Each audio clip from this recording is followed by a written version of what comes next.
90+ My Tuition App 5 മുതൽ +2 വരെയുള്ള Kerala syllabus പഠിക്കുന്ന കുട്ടികൾക്കായി ടെക്സ്റ്റ് ബുക്ക് അധിഷ്ഠിതമാക്കിയുള്ള ഡിജിറ്റൽ ട്യൂഷൻ.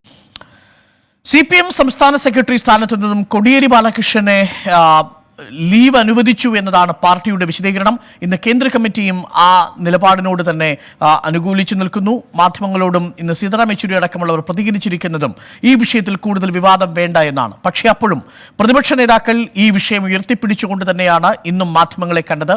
അതിൽ മുല്ലപ്പള്ളി രാമചന്ദ്രൻ പറഞ്ഞത് ഇനി മുഖ്യമന്ത്രി ഈ പാർട്ടി സംസ്ഥാന സെക്രട്ടറിയുടെ അതേ പാത പിന്തുടരണം എന്ന് തന്നെയാണ്. അത് തന്നെയാണ് BJP നേതാക്കളും പറയുന്നത്. ഒപ്പം വി മുരളീധരൻ കേന്ദ്ര വിദേശകാര്യ സഹമന്ത്രിയും ഇതേ നിലപാട് മുന്നിലേക്ക് വയ്ക്കുകയും ചെയ്തു. പാർട്ടിയുടെ സംസ്ഥാന സെക്രട്ടറി സ്ഥാനത്ത് നിന്നും കോടിയേരി ബാലകൃഷ്ണന് ലീവ് അനുവദിച്ചു കൊടുത്തത് പാർട്ടി സെക്രട്ടറിയുടെ മകൻ കൂടി പെട്ടിരിക്കുന്ന ഒരു കേസുമായി ബന്ധപ്പെട്ട് മയക്കുമരുന്ന് കടത്തുമായി ബന്ധപ്പെട്ട പണമിടപാട് കേസിൽ പരപ്പന അഗ്രഹാര ജയിലിൽ കഴിയുമ്പോഴാണ് എന്നുള്ളത് പാർട്ടിയെ കൂടുതൽ പ്രതിസന്ധിയിലാക്കിയിരുന്നു എന്നാണ് നിരീക്ഷണം. എന്തായാലും കോടിയേരി ബാലകൃഷ്ണൻ പാർട്ടി സംസ്ഥാന സെക്രട്ടറി സ്ഥാനത്ത് നിന്ന് മാറുന്നതോടെ ഇനി ഈ വോട്ടെടുപ്പിൽ തദ്ദേശ ഭരണ തെരഞ്ഞെടുപ്പ് ഒപ്പം നിയമസഭാ തെരഞ്ഞെടുപ്പിലൊക്കെ പാർട്ടിക്ക് ധാർമ്മികത ഉയർത്തിപ്പിടിച്ചുകൊണ്ട് മുന്നിട്ട് നിൽക്കാൻ കഴിയുമോ എന്നതാണ് ഈ മണിക്കൂറിൽ നമ്മൾ ചോദിക്കുന്ന പ്രധാനപ്പെട്ട ചോദ്യം. നമുക്കൊപ്പം CPM-ന്റെ പ്രതിനിധി A. റഹീം ചേരുന്നുണ്ട്, മുസ്ലിം ലീഗ് പ്രതിനിധി അഡ്വക്കേറ്റ് മുഹമ്മദ് ഷാ, BJP-യിൽ നിന്നും സന്ദീപ് വചസ്പതി എന്നിവർ ചേരുന്നു. എൻ്റെ എല്ലാ അതിഥികൾക്കും സ്വാഗതം. ആദ്യം മുഹമ്മദ് ഷായിലേക്ക്. മുഹമ്മദ് ഷാ, CPM-ന്റെ രാഷ്ട്രീയ ധാർമ്മികതയെക്കുറിച്ച് ചോദിക്കുന്നതിന് മുൻപ് ഇന്ന് മുസ്ലിം ലീഗിന്റെ ഉന്നതാധികാര സമിതി യോഗത്തിനു ശേഷം KM ഷാജിയെയും കമറുദ്ദീനെയും പ്രൊട്ടക്ട് ചെയ്യുന്ന മുസ്ലിം ലീഗിനെയാണ് കണ്ടത്. ഒരു സ്വർണ്ണ നിക്ഷേപ തട്ടിപ്പ് കേസിൽ അറസ്റ്റ് ചെയ്യപ്പെട്ട് ജയിലിൽ തുടരുകയാണ് ഒരു MLA. അത് പാർട്ടിക്ക് ഒരു രാഷ്ട്രീയ ധാർമ്മിക പ്രശ്നവും ഉണ്ടാക്കുന്നില്ല എന്നാണോ? മറ്റൊരാൾ KM ഷാജിയാണ്. തുടർച്ചയായി 30 മണിക്കൂറിലേറെ EDക്ക് മുന്നിൽ ചോദ്യം ചെയ്യലിന് വിധേയനായി. ഇനി വീണ്ടും ഒരുപക്ഷെ ചോദ്യം ചെയ്യൽ ഉണ്ടാവാം. കൂടുതൽ രേഖകൾ നൽകാനുള്ള സമയപരിധി നൽകിയിരിക്കുന്നു. ഈ രണ്ട് MLA-മാർക്കും ഇല്ലാത്ത രാഷ്ട്രീയ ധാർമ്മികത CPM-ന് മുസ്ലിം ലീഗിന് അവകാശപ്പെടാൻ കഴിയുമോ? മുഹമ്മദ് ഷാ. മുഹമ്മദ് ഷാ, അങ്ങേക്ക് കേൾക്കാൻ കഴിഞ്ഞു എന്നാണ് ഞാൻ മനസ്സിലാക്കുന്നത്. ഒരിക്കൽ കൂടി ഞാൻ അങ്ങയോട്, നിലവിൽ മുസ്ലിം ലീഗിലെ രണ്ട് MLA-മാർക്കില്ലാത്ത രാഷ്ട്രീയ ധാർമ്മികത CPM-നോട് ആവശ്യപ്പെടാൻ മുസ്ലിം ലീഗിന് കഴിയുമോ ഈ ഘട്ടത്തിൽ? അത് ഒന്ന്, സ്വർണ്ണ നിക്ഷേപ തട്ടിപ്പ് കേസിൽ അറസ്റ്റിലായി കസ്റ്റഡിയിൽ തുടരുന്ന MLA. മറ്റൊന്ന്, ED തുടർച്ചയായി ചോദ്യം ചെയ്തതിനെ തുടർന്ന് 30 മണിക്കൂറോളം ചോദ്യം ചെയ്യലിന് വിധേയനാകേണ്ടി വന്ന രണ്ടാമത്തെ MLA. ഞാൻ മുഹമ്മദ് ഷായിലേക്ക് വളരെ വേഗം തിരിച്ചു വരാം. കാരണം ചെറിയൊരു ശബ്ദവിനിമയത്തിൽ ചെറിയൊരു തടസ്സമുണ്ട്. അത് പരിഹരിച്ചതിന് ശേഷം തിരിച്ചു വരാം. A. റഹീം നമുക്കൊപ്പം ചേരുന്നതിന് മുമ്പ് സന്ദീപ് വചസ്പതിയിലേക്ക്. സന്ദീപ്, ഇന്ന് വിദേശകാര്യ സഹമന്ത്രി പറഞ്ഞത് കോടിയേരി ബാലകൃഷ്ണന്റെ അതേ പാത മുഖ്യമന്ത്രി പിന്തുടരണമെന്നാണ്. എന്താണ് ഉദ്ദേശിച്ചത്? കാരണം ഇവിടെ കോടിയേരി ബാലകൃഷ്ണന് എതിരെ ഉണ്ടായ ആരോപണത്തെക്കാൾ ഏറ്റവും ഗുരുതരമായ ആരോപണം വ്യക്തിപരമായി ഉയർന്നിരിക്കുന്നത് മുഖ്യമന്ത്രിക്കെതിരെയാണ്. CPM പറഞ്ഞതുപോലെ തന്നെ കോടിയേരി ബാലകൃഷ്ണന്റെ കുടുംബാംഗങ്ങൾക്കെതിരെയാണ് അത് അവരുടെ വ്യക്തിപരമായ കാരണങ്ങളാൽ ഉയർന്ന ആരോപണമാണ് എങ്കിൽ മുഖ്യമന്ത്രിക്കെതിരെ ഉയർന്ന ആരോപണം പൂർണ്ണമായും നമ്മളുടെ എസ്റ്റക്കറിന് നഷ്ടമുണ്ടാക്കി അല്ലെങ്കിൽ പൊതുരംഗത്ത് അഴിമതി നടത്തി എന്ന തരത്തിലുള്ള ആരോപണങ്ങളാണ്. അതിന് അദ്ദേഹം കൂട്ടുനിന്നു. സമൂഹത്തിന് ഹിതകരമല്ലാത്ത അദ്ദേഹം നേതൃത്വം നൽകുന്ന ഭരണം വഴിവിട്ട രീതിയിൽ സഞ്ചരിച്ചപ്പോൾ നിയന്ത്രിക്കാൻ സാധിക്കാതെ അദ്ദേഹത്തിൻ്റെ ഓഫീസ് പോലും കള്ളക്കടത്തുകാർ ദുരുപയോഗം ചെയ്ത ഒരു സാഹചര്യം കേരളത്തിൽ ഉണ്ടായി എന്നുള്ളതാണ് മുഖ്യമന്ത്രിക്കെതിരായ ആരോപണം. അപ്പോൾ സ്വാഭാവികമായും ആദ്യം രാജിവെക്കേണ്ടത് പിണറായി വിജയൻ തന്നെയായിരുന്നു.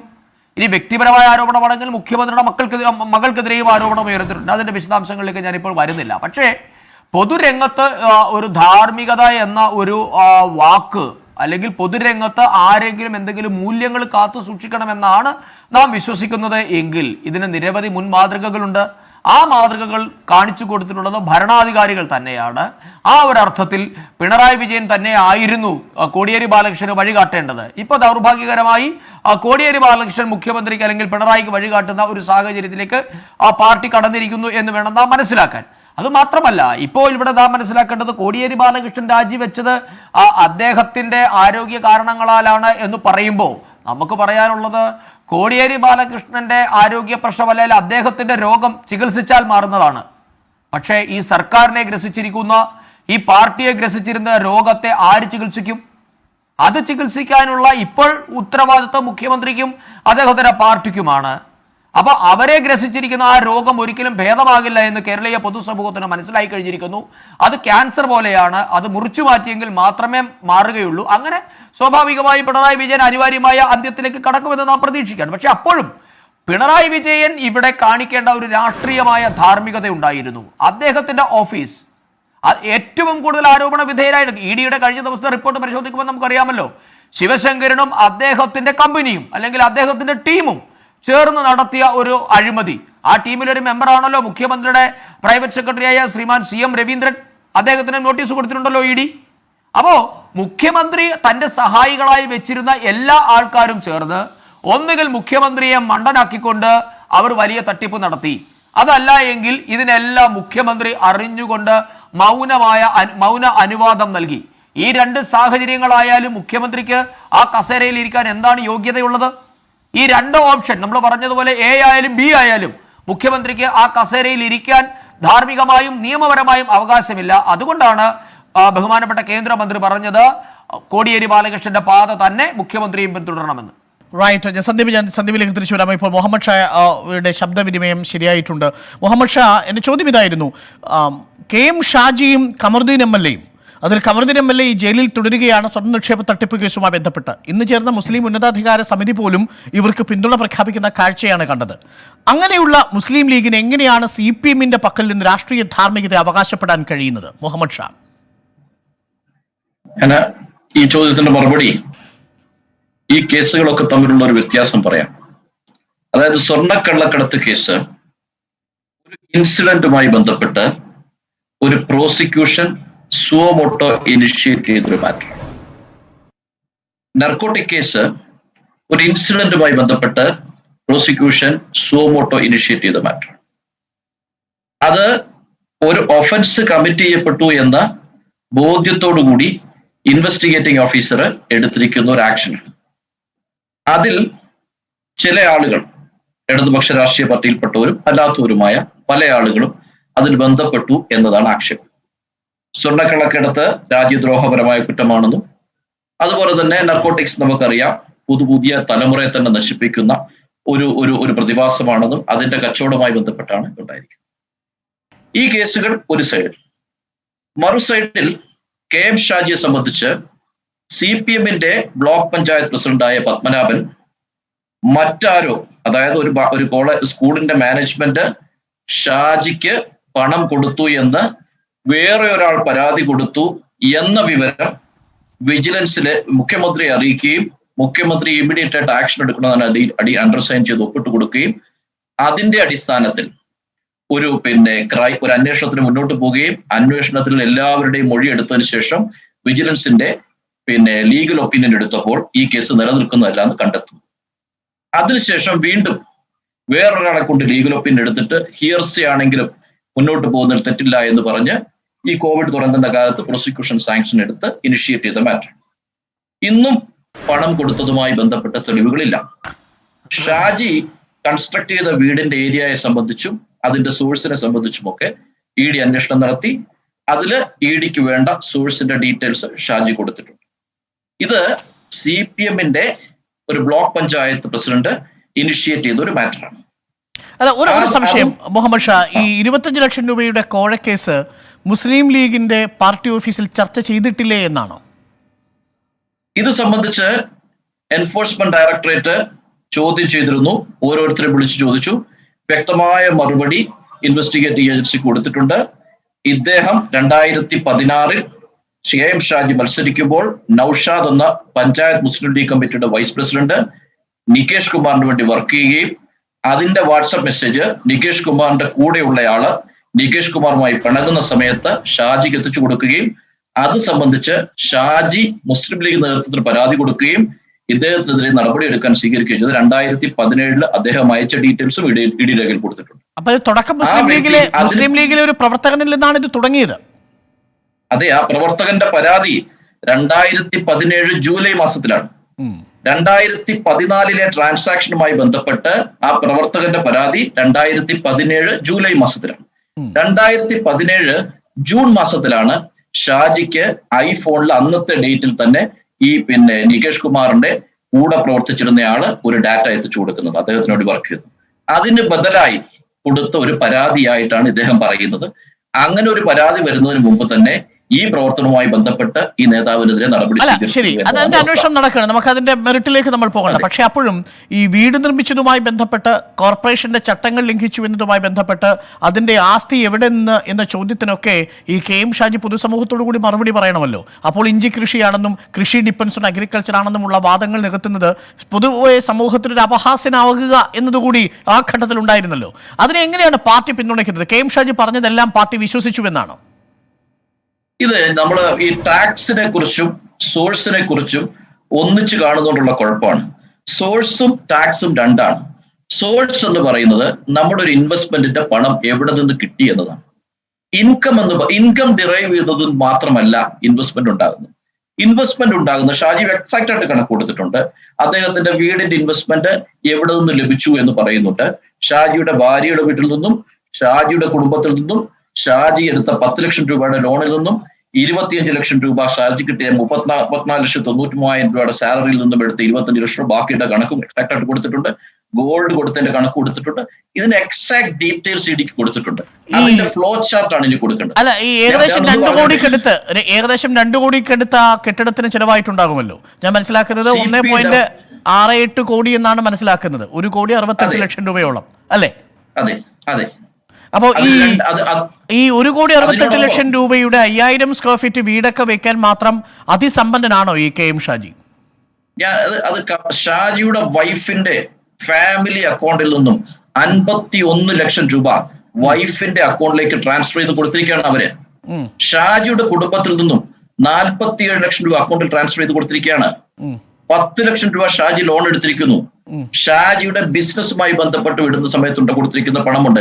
എക്സാക്ട് ആണ് 2,20 ലക്ഷം ശ്രീ മുഹമ്മദ് ഷാ. ഷാജി ഇതിനു മുമ്പ് ഒരു ഗോൾഡ് ബിസിനസ് ഉണ്ടായിരുന്നു. സ്വർണ്ണാഞ്ജലി ജ്വല്ലറി ഷാജിയായിട്ട് തുടങ്ങിയ ഷാജി ലൈസൻസ് ഉള്ള ബിസിനസ് 2010 ഷാജി നിർത്തുന്നു.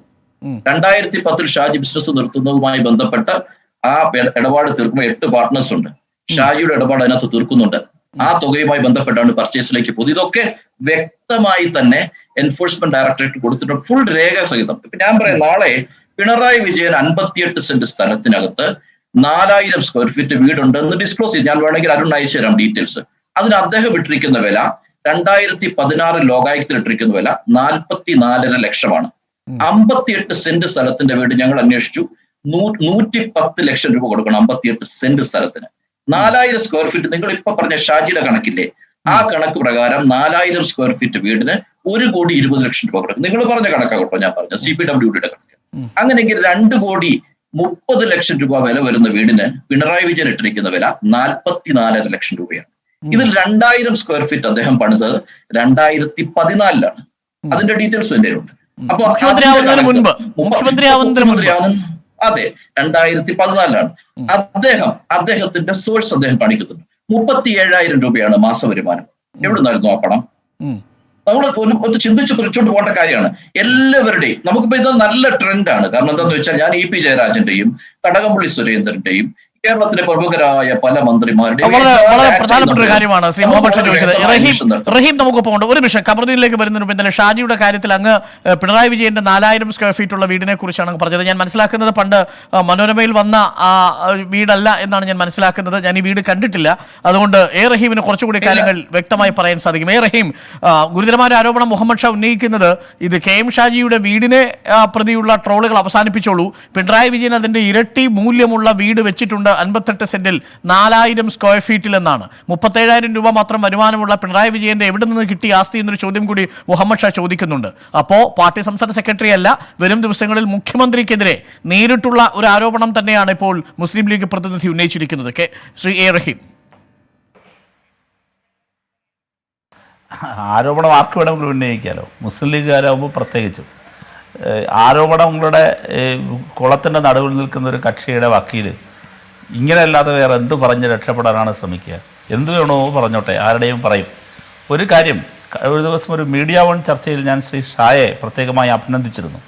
ശ്രീ ഷാജിയുടെ വക്കാലത്ത് കിട്ടിയതിലാണത്. കാരണം ഷാജി എന്ന കക്ഷിയെ നല്ല കക്ഷിയാണ്, ഇനിയും ഒരുപാട് കേസുകൾ വരും എന്ന് ഞാൻ പറഞ്ഞിരുന്നു. ഇവിടെ ഷാജിയുടെ വക്കീൽ ശ്രീ മുഹമ്മദ് ഷാ, എൻ്റെ ബഹുമാനപ്പെട്ട സുഹൃത്ത്, അദ്ദേഹം നല്ല അഭിഭാഷകനാണ്. അഭിഭാഷകൻ എന്ന് പറയുന്നത് നല്ല അഭിഭാഷകനാണ്. ഷാജിയെ സംബന്ധിച്ച് നല്ലൊരു അഭിഭാഷകനെ കിട്ടിയെന്ന് ഞാൻ പറയുന്നുണ്ട്, ശരിയാണ്. പക്ഷേ ഇവിടെ പറഞ്ഞതിനകത്ത് കുറേ പ്രശ്നമുണ്ട്. അങ്ങ് പറഞ്ഞത് ഈ 2 കേസേ പറഞ്ഞുള്ളൂ. വിജിലൻസ് കോടതി ഉത്തരവിട്ടു, അത് അറിഞ്ഞില്ലല്ലേ? ഷാജിക്കെതിരായിട്ട് കോഴിക്കോട്ടെ അഭിഭാഷകൻ കോഴിക്കോട് വിജിലൻസ് കോടതിയിൽ കേസ് ഫയൽ ചെയ്തു. ആ ഫയൽ ചെയ്തതിൻ്റെ പ്രാഥമിക കാര്യങ്ങൾ കോടതി പരിശോധിച്ചു. ഫയലിൽ സ്വീകരിച്ച് വിജിലൻസിൻ്റെ പ്രാഥമിക അന്വേഷണത്തിന് ഉത്തരവിട്ടെന്നേ. അപ്പോൾ ഷാജിക്കെതിരെ ഒന്നല്ല, ഇപ്പോൾ ഒരു വിജിലൻസിൻ്റെ പ്രാഥമിക അന്വേഷണവും ഒരു അന്വേഷണവും നടക്കുന്നുണ്ട്. FIR രജിസ്റ്റർ ചെയ്തൊരു അന്വേഷണവും നടക്കുന്നുണ്ട്. രണ്ടാമത്തെ കേസിൽ FIR രജിസ്റ്റർ ചെയ്യണമോ വേണ്ടേ എന്ന് പ്രാഥമിക അന്വേഷണത്തിന് ശേഷം വിജിലൻസ് തീരുമാനിക്കുകയും ചെയ്യും. ഇനി ആദ്യത്തെ കേസിലും രണ്ടാമത്തെ കേസിലും ഇനിയിപ്പോൾ വരാനിരിക്കുന്ന കേസുകളിലും ഞാൻ അടിവരയിട്ട് പറയുന്നു, വരാനിരിക്കുന്ന കേസുകളിലും ശ്രീ ഷാജിയെ സംബന്ധിച്ച് ഒട്ടനവധി കാര്യങ്ങളുണ്ട്. ഐസ്ബർഗിൻ്റെ കുറച്ച് മാത്രമാണ് പുറത്ത് വന്നത്. നിങ്ങൾ നോക്കൂ, ഷാജിയും കമറുദ്ദീനും സ്വർണ്ണക്കട നടത്തിയാൽ പൊട്ടിപ്പോകും.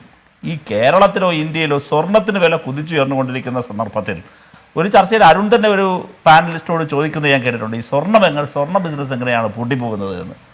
മിസ്മാനേജ്മെൻറ്റ് കൊണ്ടോ സ്വർണ്ണ ബിസിനസ് അതുകൊണ്ട് ആ പണം വേറെ എന്തെങ്കിലും ഉപയോഗിച്ചാൽ മാത്രമല്ലേ, കൂട്ടുകച്ചവടക്കാരെ പറ്റിച്ചാലും മാത്രമല്ലേ അത് പൊട്ടിപ്പോളൂ. ഇതിലെന്താണ് സംഭവിച്ചതെന്ന് പറയേണ്ടതെന്നാ. പിന്നെ പോട്ടെ, ഈ സ്വർണ്ണാഞ്ജലി ജ്വല്ലറി അദ്ദേഹം തുടങ്ങിയെന്ന് പറഞ്ഞു. ഇരവിപുരത്ത് മത്സരിക്കാൻ വരുമ്പോൾ അദ്ദേഹത്തിൻ്റെ ആസ്തി എത്രയായിരുന്നു? ഈ സ്വർണ്ണാഞ്ജലി ജ്വല്ലറി തുടങ്ങിയെന്ന് ഇപ്പോൾ അദ്ദേഹത്തിൻ്റെ വക്കീൽ തന്നെ സാക്ഷ്യപ്പെടുത്തി. ഓരോ ദിവസവും നിങ്ങൾ വാദിച്ച് പുള്ളി അദ്ദേഹത്തെ കൂടുതൽ കുഴിയിലേക്ക്, നിങ്ങളത് പറഞ്ഞാൽ വ്യക്തിപരമായി പറയുകയല്ല, ലീഗുകാർ മൊത്തത്തിൽ അദ്ദേഹത്തെ കുഴിയിലാക്കുന്നുണ്ട്. അപ്പോൾ ഇപ്പോൾ ഒരു കാര്യം പറയണം, ഇരവിപുരത്ത് അദ്ദേഹം മത്സരിക്കാൻ വരുന്ന സന്ദർഭത്തിൽ അദ്ദേഹത്തിൻ്റെ ആസ്തിയും ബാങ്ക് ബാലൻസും അദ്ദേഹത്തിൻ്റെ സ്ഥാപനജംഗമ വസ്തുക്കളെക്കുറിച്ചുള്ള വിശദാംശങ്ങളും അന്നുണ്ടായിരുന്ന ഒരു ചെറിയ കാറും ഉൾപ്പെടെ സകല വിശദാംശവും കൊടുത്തിട്ടുണ്ടല്ലോ. നിങ്ങൾ ഈ പറഞ്ഞ കാലയളവ് അങ്ങനെയാണെങ്കിൽ ഇരവിപുരത്ത് വന്നതിന് ശേഷമാണ് സ്വർണ്ണാഞ്ജലി ജ്വല്ലറി വയനാട്ടിൽ തുടങ്ങിയത്. ആ സ്വർണ്ണാഞ്ജലി ജ്വല്ലറി തുടങ്ങാനുള്ള എവിടെന്നാ സോഴ്സ്? വെറുതെ പോയ ഒരാൾക്ക് ഒരു ജ്വല്ലറി തുടങ്ങാൻ പറ്റുമോ? പെട്ടിക്കടയല്ലല്ലോ തുടങ്ങുന്നത്, ഇതാണല്ലോ. ഇതിൽ ലോൺ എടുക്കണം. എവിടെ ലോൺ എടുത്തു? എവിടെന്നാ ലോൺ എടുത്തത്? പോട്ടെ, ഒരു അഫിഡവിറ്റിലും സൂചിപ്പിക്കാത്ത വസ്തു ഉണ്ടായിരുന്നല്ലോ, പ്രോപ്പർട്ടി ഉണ്ടായിരുന്നല്ലോ അദ്ദേഹത്തിന് വയനാട്ടിൽ. എന്തെല്ലാം കാര്യങ്ങളാണ് ഇനിയും പുറത്തു വരാനിരിക്കുന്നത്? അതുകൊണ്ട് ഞാൻ ആസാന അഡ്വക്കേറ്റ്, ഞാൻ അദ്ദേഹത്തെ വീണ്ടും ഞാൻ അഭിനന്ദിക്കുന്നു. സ്വാഭാവികമായിട്ടും അതാകാം. പക്ഷേ രാഷ്ട്രീയമായി ജനങ്ങളുടെ മധ്യത്തിൽ ഷാജിയുടെ മറുപടി ഇത്ര കൊണ്ട് തൃപ്തിപ്പെടുത്താനാകില്ല. മറുവാദങ്ങളോ ആരോപണങ്ങളോ കൊണ്ട് തൃപ്തിപ്പെടുത്താനാകില്ല. ഇവിടെ വരുന്നൊരു പ്രശ്നം സോഷ്യൽ ഓഡിറ്റിങ്ങിന് വിധേയമാകുന്നു. ഞാൻ പറഞ്ഞ വാചകങ്ങളിൽ ഉറച്ചു നിൽക്കുന്നു. മുമ്പൊരിക്കൽ ശ്രീ KM ഷാജി ഇനിയും ഒരുപാട് അൺവീൽ ചെയ്യപ്പെടേണ്ട വ്യക്തിത്വമാണ്, ഒരു സംശയവും വേണ്ട. ഒരുപാട് കാര്യങ്ങൾ അൺവീൽ ചെയ്യപ്പെടേണ്ട വ്യക്തിത്വമാണ്. അതെല്ലാം മറച്ചു വെക്കുന്നതിന് വേണ്ടിയിട്ടാണ് അദ്ദേഹത്തിൻ്റെ സംഘപരിവാർ ബന്ധം. നോക്കൂ, അദ്ദേഹം ഈ ഘട്ടത്തിലും വിജിലൻസ് എൻക്വയറിയെ രാഷ്ട്രീയ പര്യടനമെന്ന് പറയുകയും ED എൻക്വയറി ശരിയാണ് എന്ന് പറയുകയും ചെയ്യുകയാണ്. ED എൻക്വയറി അദ്ദേഹം രാഷ്ട്രീയ പര്യടനമെന്ന് പറയുന്നേയില്ല. പക്ഷേ അപ്പോഴും അദ്ദേഹത്തിന്റെ അഭേദ്യമായ ബന്ധമാണ് അതിൽ കാണിക്കുന്നത്. മുസ്ലിം ലീഗ് നേതൃത്വം അപ്പോഴും പറയുന്നത് ഏതെങ്കിലും തരത്തിൽ ക്രമക്കേടുണ്ടെങ്കിൽ ഒരു ഫിനാൻഷ്യൽ ഇൻഡിസിപ്ലിൻ, സാമ്പത്തികമായിട്ടുള്ള ഒരു അച്ചടക്കമില്ലായ്മ KM ഷാജിയുടെ ഭാഗത്ത് നിന്നുണ്ടായേക്കാം. അതല്ലെങ്കിൽ കമറുദ്ദീന്റെ ഭാഗത്ത് വേണ്ടത്ര ബിസിനസ് നടത്തി പരിചയമില്ലാത്തതിന്റെ ജാഗ്രതക്കുറവ് സംഭവിച്ചേക്കാം. പക്ഷേ രണ്ടുപേരും ഏർപ്പെട്ടത്, ഒരാൾ ഇഞ്ചി കൃഷിയാണെന്ന് അയാൾ തന്നെ പറയുന്നു, മറ്റൊരാൾ സ്വർണ്ണപ്പണിയാണെന്ന് പറയുന്നു. എന്തായാലും സ്വർണ്ണ ബിസിനസ്സും ഇഞ്ചി കൃഷിയുമാണ്. അത് പാർട്ടി സെക്രട്ടറിയുടെ മകൻ ഉൾപ്പെട്ടിരിക്കുന്ന ലഹരിക്കടത്തല്ല എന്നതാണ് മുസ്ലിം ലീഗ് ആവർത്തിച്ചു പറയുന്നത്. അതുകൊണ്ടാണ് പാർട്ടി സംസ്ഥാന സെക്രട്ടറിക്ക് തന്നെ പടിയിറങ്ങേണ്ടി വന്നതിന്റെ ഒരു പ്രധാനപ്പെട്ട കാരണം ഈ ദുരവസ്ഥയായതെന്നാണ് ഇന്നുകൂടി മുസ്ലിം ലീഗ് പറയുന്നത്. അതുകൊണ്ട് മുഖ്യമന്ത്രിയാണ് അടുത്തതായി ഒഴിയേണ്ടതെന്നാണ് ഇപ്പോൾ വിദേശകാര്യ സഹമന്ത്രി കൂടി മുസ്ലിം ലീഗിന്റെ വാക്കുകൾ ചേർത്ത് പറയുന്നത്. അങ്ങ് കേൾക്കൂ, വിദേശകാര്യ സഹമന്ത്രിയുടെയും കുഞ്ഞാലിക്കുട്ടിയുടെയും വാക്കുകൾ രണ്ടാകില്ല. ഷാജിയുടെയും RSSന്റെയും വാക്കുകൾ രണ്ടാകില്ല, ഒന്നു തന്നെയായിരിക്കും. പിന്നെ ഞങ്ങൾ ET മുഹമ്മദ് ബഷീറിൻ്റെ മകനെ കുറിച്ചല്ല സംസാരിച്ചത് ഈ ചർച്ചയിൽ. ഞങ്ങൾ സംസാരിക്കുന്നത് ലീഗിൻ്റെ നേതാക്കളെക്കുറിച്ചും ലീഗ് സംസാരിക്കുന്നത് ഞങ്ങളുടെ നേതാക്കളുടെ മക്കളെക്കുറിച്ചുമാണ്, നേതാവിൻ്റെ മക്കളെക്കുറിച്ചുമാണ്. ഇതാണ് വ്യത്യാസം. ലീഗിനോ UDFനോ ഞങ്ങളുടെ നേതാക്കളെക്കുറിച്ച് പറയാനുള്ള വരുമ്പോൾ വീട്ടിലിരിക്കുന്നവരെ കുറിച്ചും വീട്ടിലുള്ളവരുടെ കൂട്ടുകാരെ കുറിച്ചൊക്കെ പറയുന്നത്. ഞങ്ങൾ അങ്ങനെ അല്ലല്ലോ പറയുന്നത്. ഞങ്ങൾ കുഞ്ഞാലിക്കുട്ടിയുടെ മോനെ കുറിച്ചാണോ പറഞ്ഞത്? KM ഷാജിയുടെ ഭാര്യയെക്കുറിച്ചാണോ പറഞ്ഞത്? അല്ലല്ലോ. ഞങ്ങൾ പറഞ്ഞത് ആരെക്കുറിച്ചാണ്? ഞങ്ങൾ പറഞ്ഞത് ഡയറക്റ്റാണ്, ഒരു MLA കുറിച്ചാണ്. He's responsible. ജനങ്ങളുടെ മുമ്പിൽ അദ്ദേഹം ഉത്തരവാദിത്തമുള്ളയാളാണ്, പറയണം മറുപടി. അത് പറയട്ടെ. സഖാവ് കൊടിയേരിക്കെതിരെ നിങ്ങൾ ആരോപണം ഉന്നയിക്കുന്നില്ലല്ലോ, മകനെ കുറിച്ചാണ്. ഇനി പോട്ടെ, ആ മകന്റെ വിഷയത്തിൽ ഞങ്ങൾ ഇടപെടില്ല എന്നുകൂടി പറഞ്ഞില്ലേ? നിങ്ങളോ മകന്റെ വിഷയത്തിൽ ഇടപെടില്ല എന്ന് പറയുന്ന CPIMന്റെ പൊളിറ്റിക്കൽ മൊറാലിറ്റി എത്ര മുൻപിൽ നിൽക്കുന്നു? CPIM പറയുന്നു അത് വ്യക്തിപരമായി നേരിടണം, ഞങ്ങൾ സഹായിക്കില്ല, ഞങ്ങൾ ഓൺ ചെയ്യില്ല. ഞങ്ങൾ എവിടെയെങ്കിലും ആ ചർച്ചയിൽ എവിടെയെങ്കിലും രാഷ്ട്രീയമായി പ്രതിരോധിക്കാൻ വന്നില്ലല്ലോ. ഇനി ലീഗ് നോക്കൂ, കയ്യോടെ പിടിച്ചിനി ആയുഷ്കാലം ജയിലിൽ നിന്ന് പുറത്തിറങ്ങാൻ കഴിയാതെ അകത്ത് കിടക്കുന്ന ഖമറുദ്ദീന് ന്യായീകരണമായി ഇറങ്ങുന്നു, വേണ്ടി ന്യായീകരണവുമായി ഇറങ്ങുന്നു. ഇതാണ് അവരും ഞങ്ങളും തമ്മിലുള്ള വ്യത്യാസം. അല്ല, അങ്ങനെയാണെങ്കിൽ കുറച്ചുകൂടി ഒരു ക്ലാരിറ്റി വരുത്തണം.